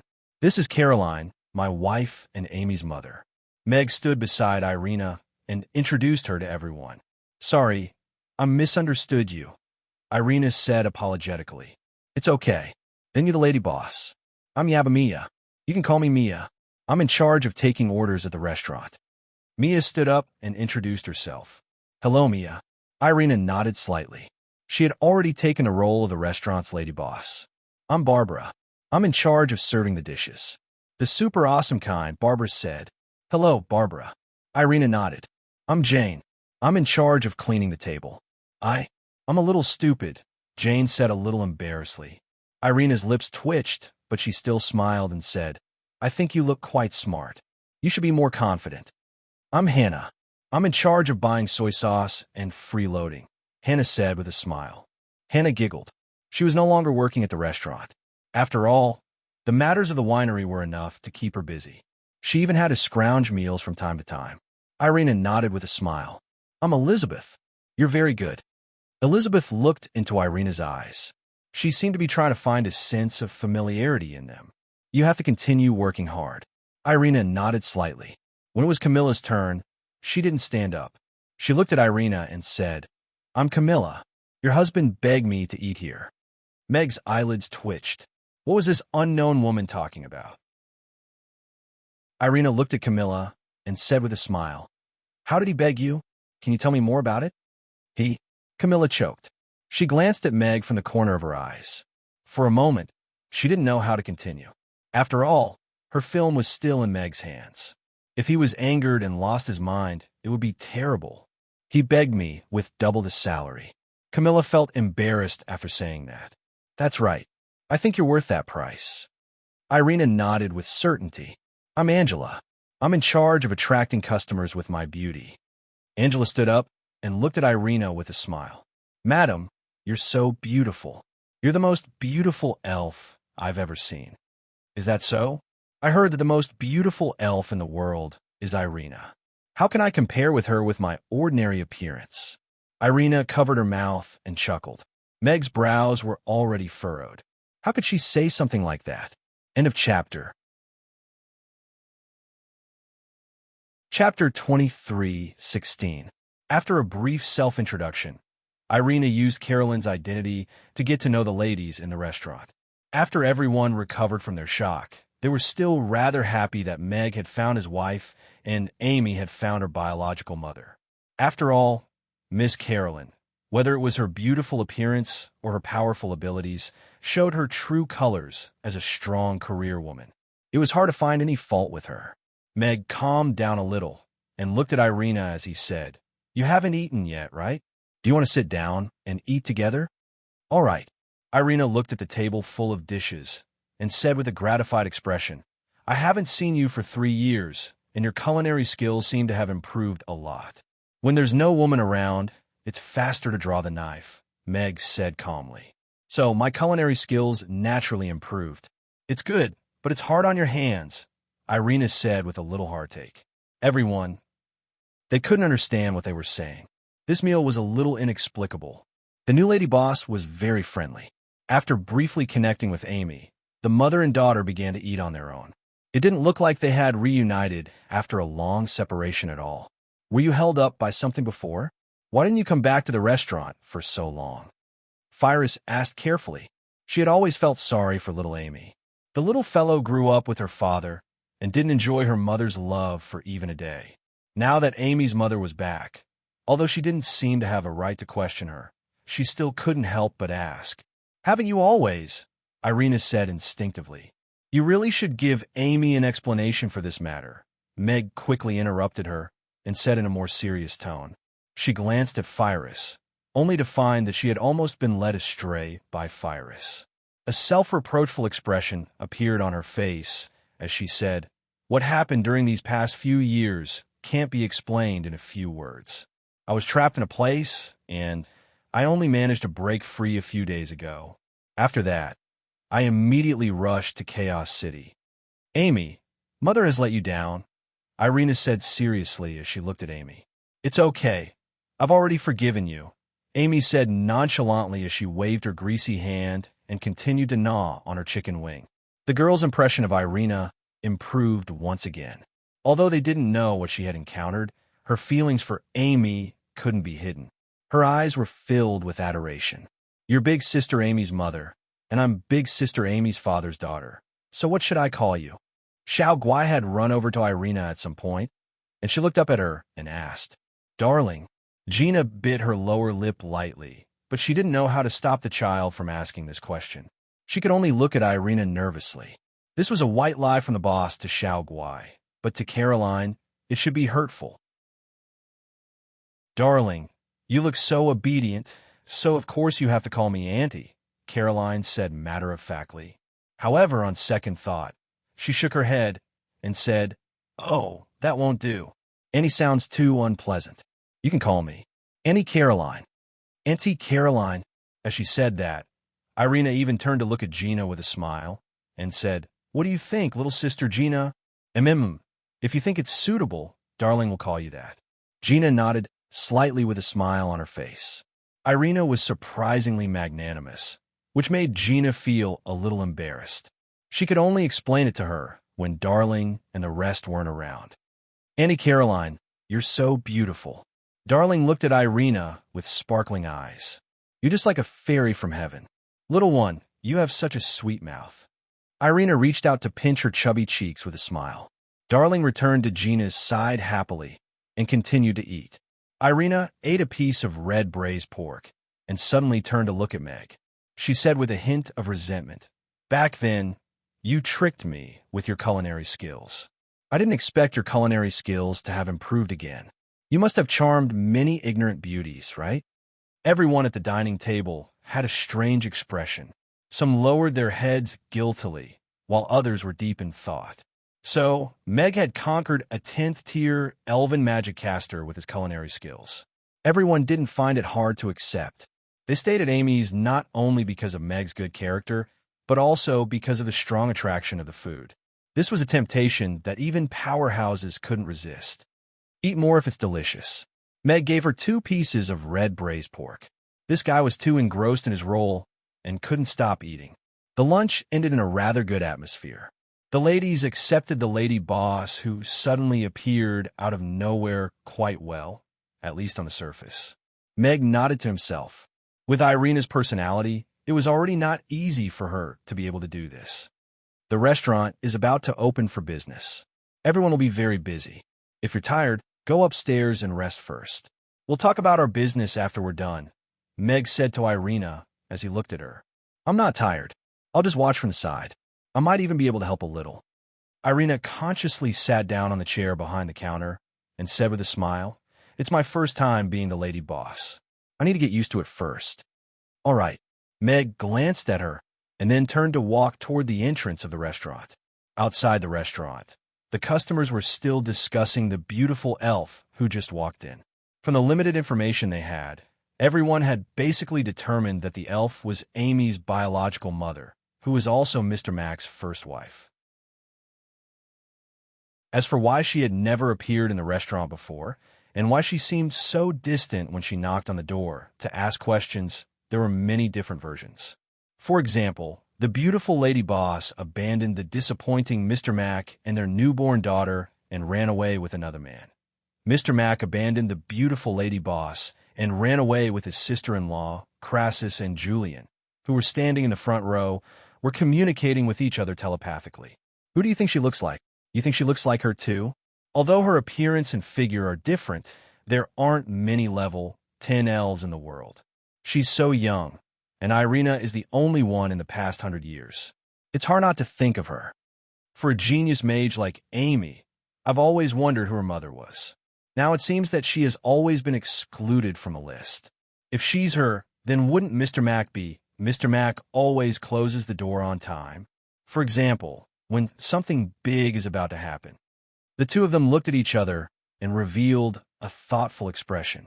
When there were too many coincidences, the answer would naturally appear. Speaking of which, it's not unreasonable for little Amy to learn melee magic so easily, Crassus said thoughtfully. You're tuning in to the Romance Rendezvous YouTube channel. We're so grateful for your support, and don't forget to subscribe to join us on this incredible journey through captivating stories. Your generosity through donations truly makes a world of difference, as it's the primary source of revenue that allows me to expand and enhance this channel for you. Thank you from the bottom of my heart for being a part of this adventure.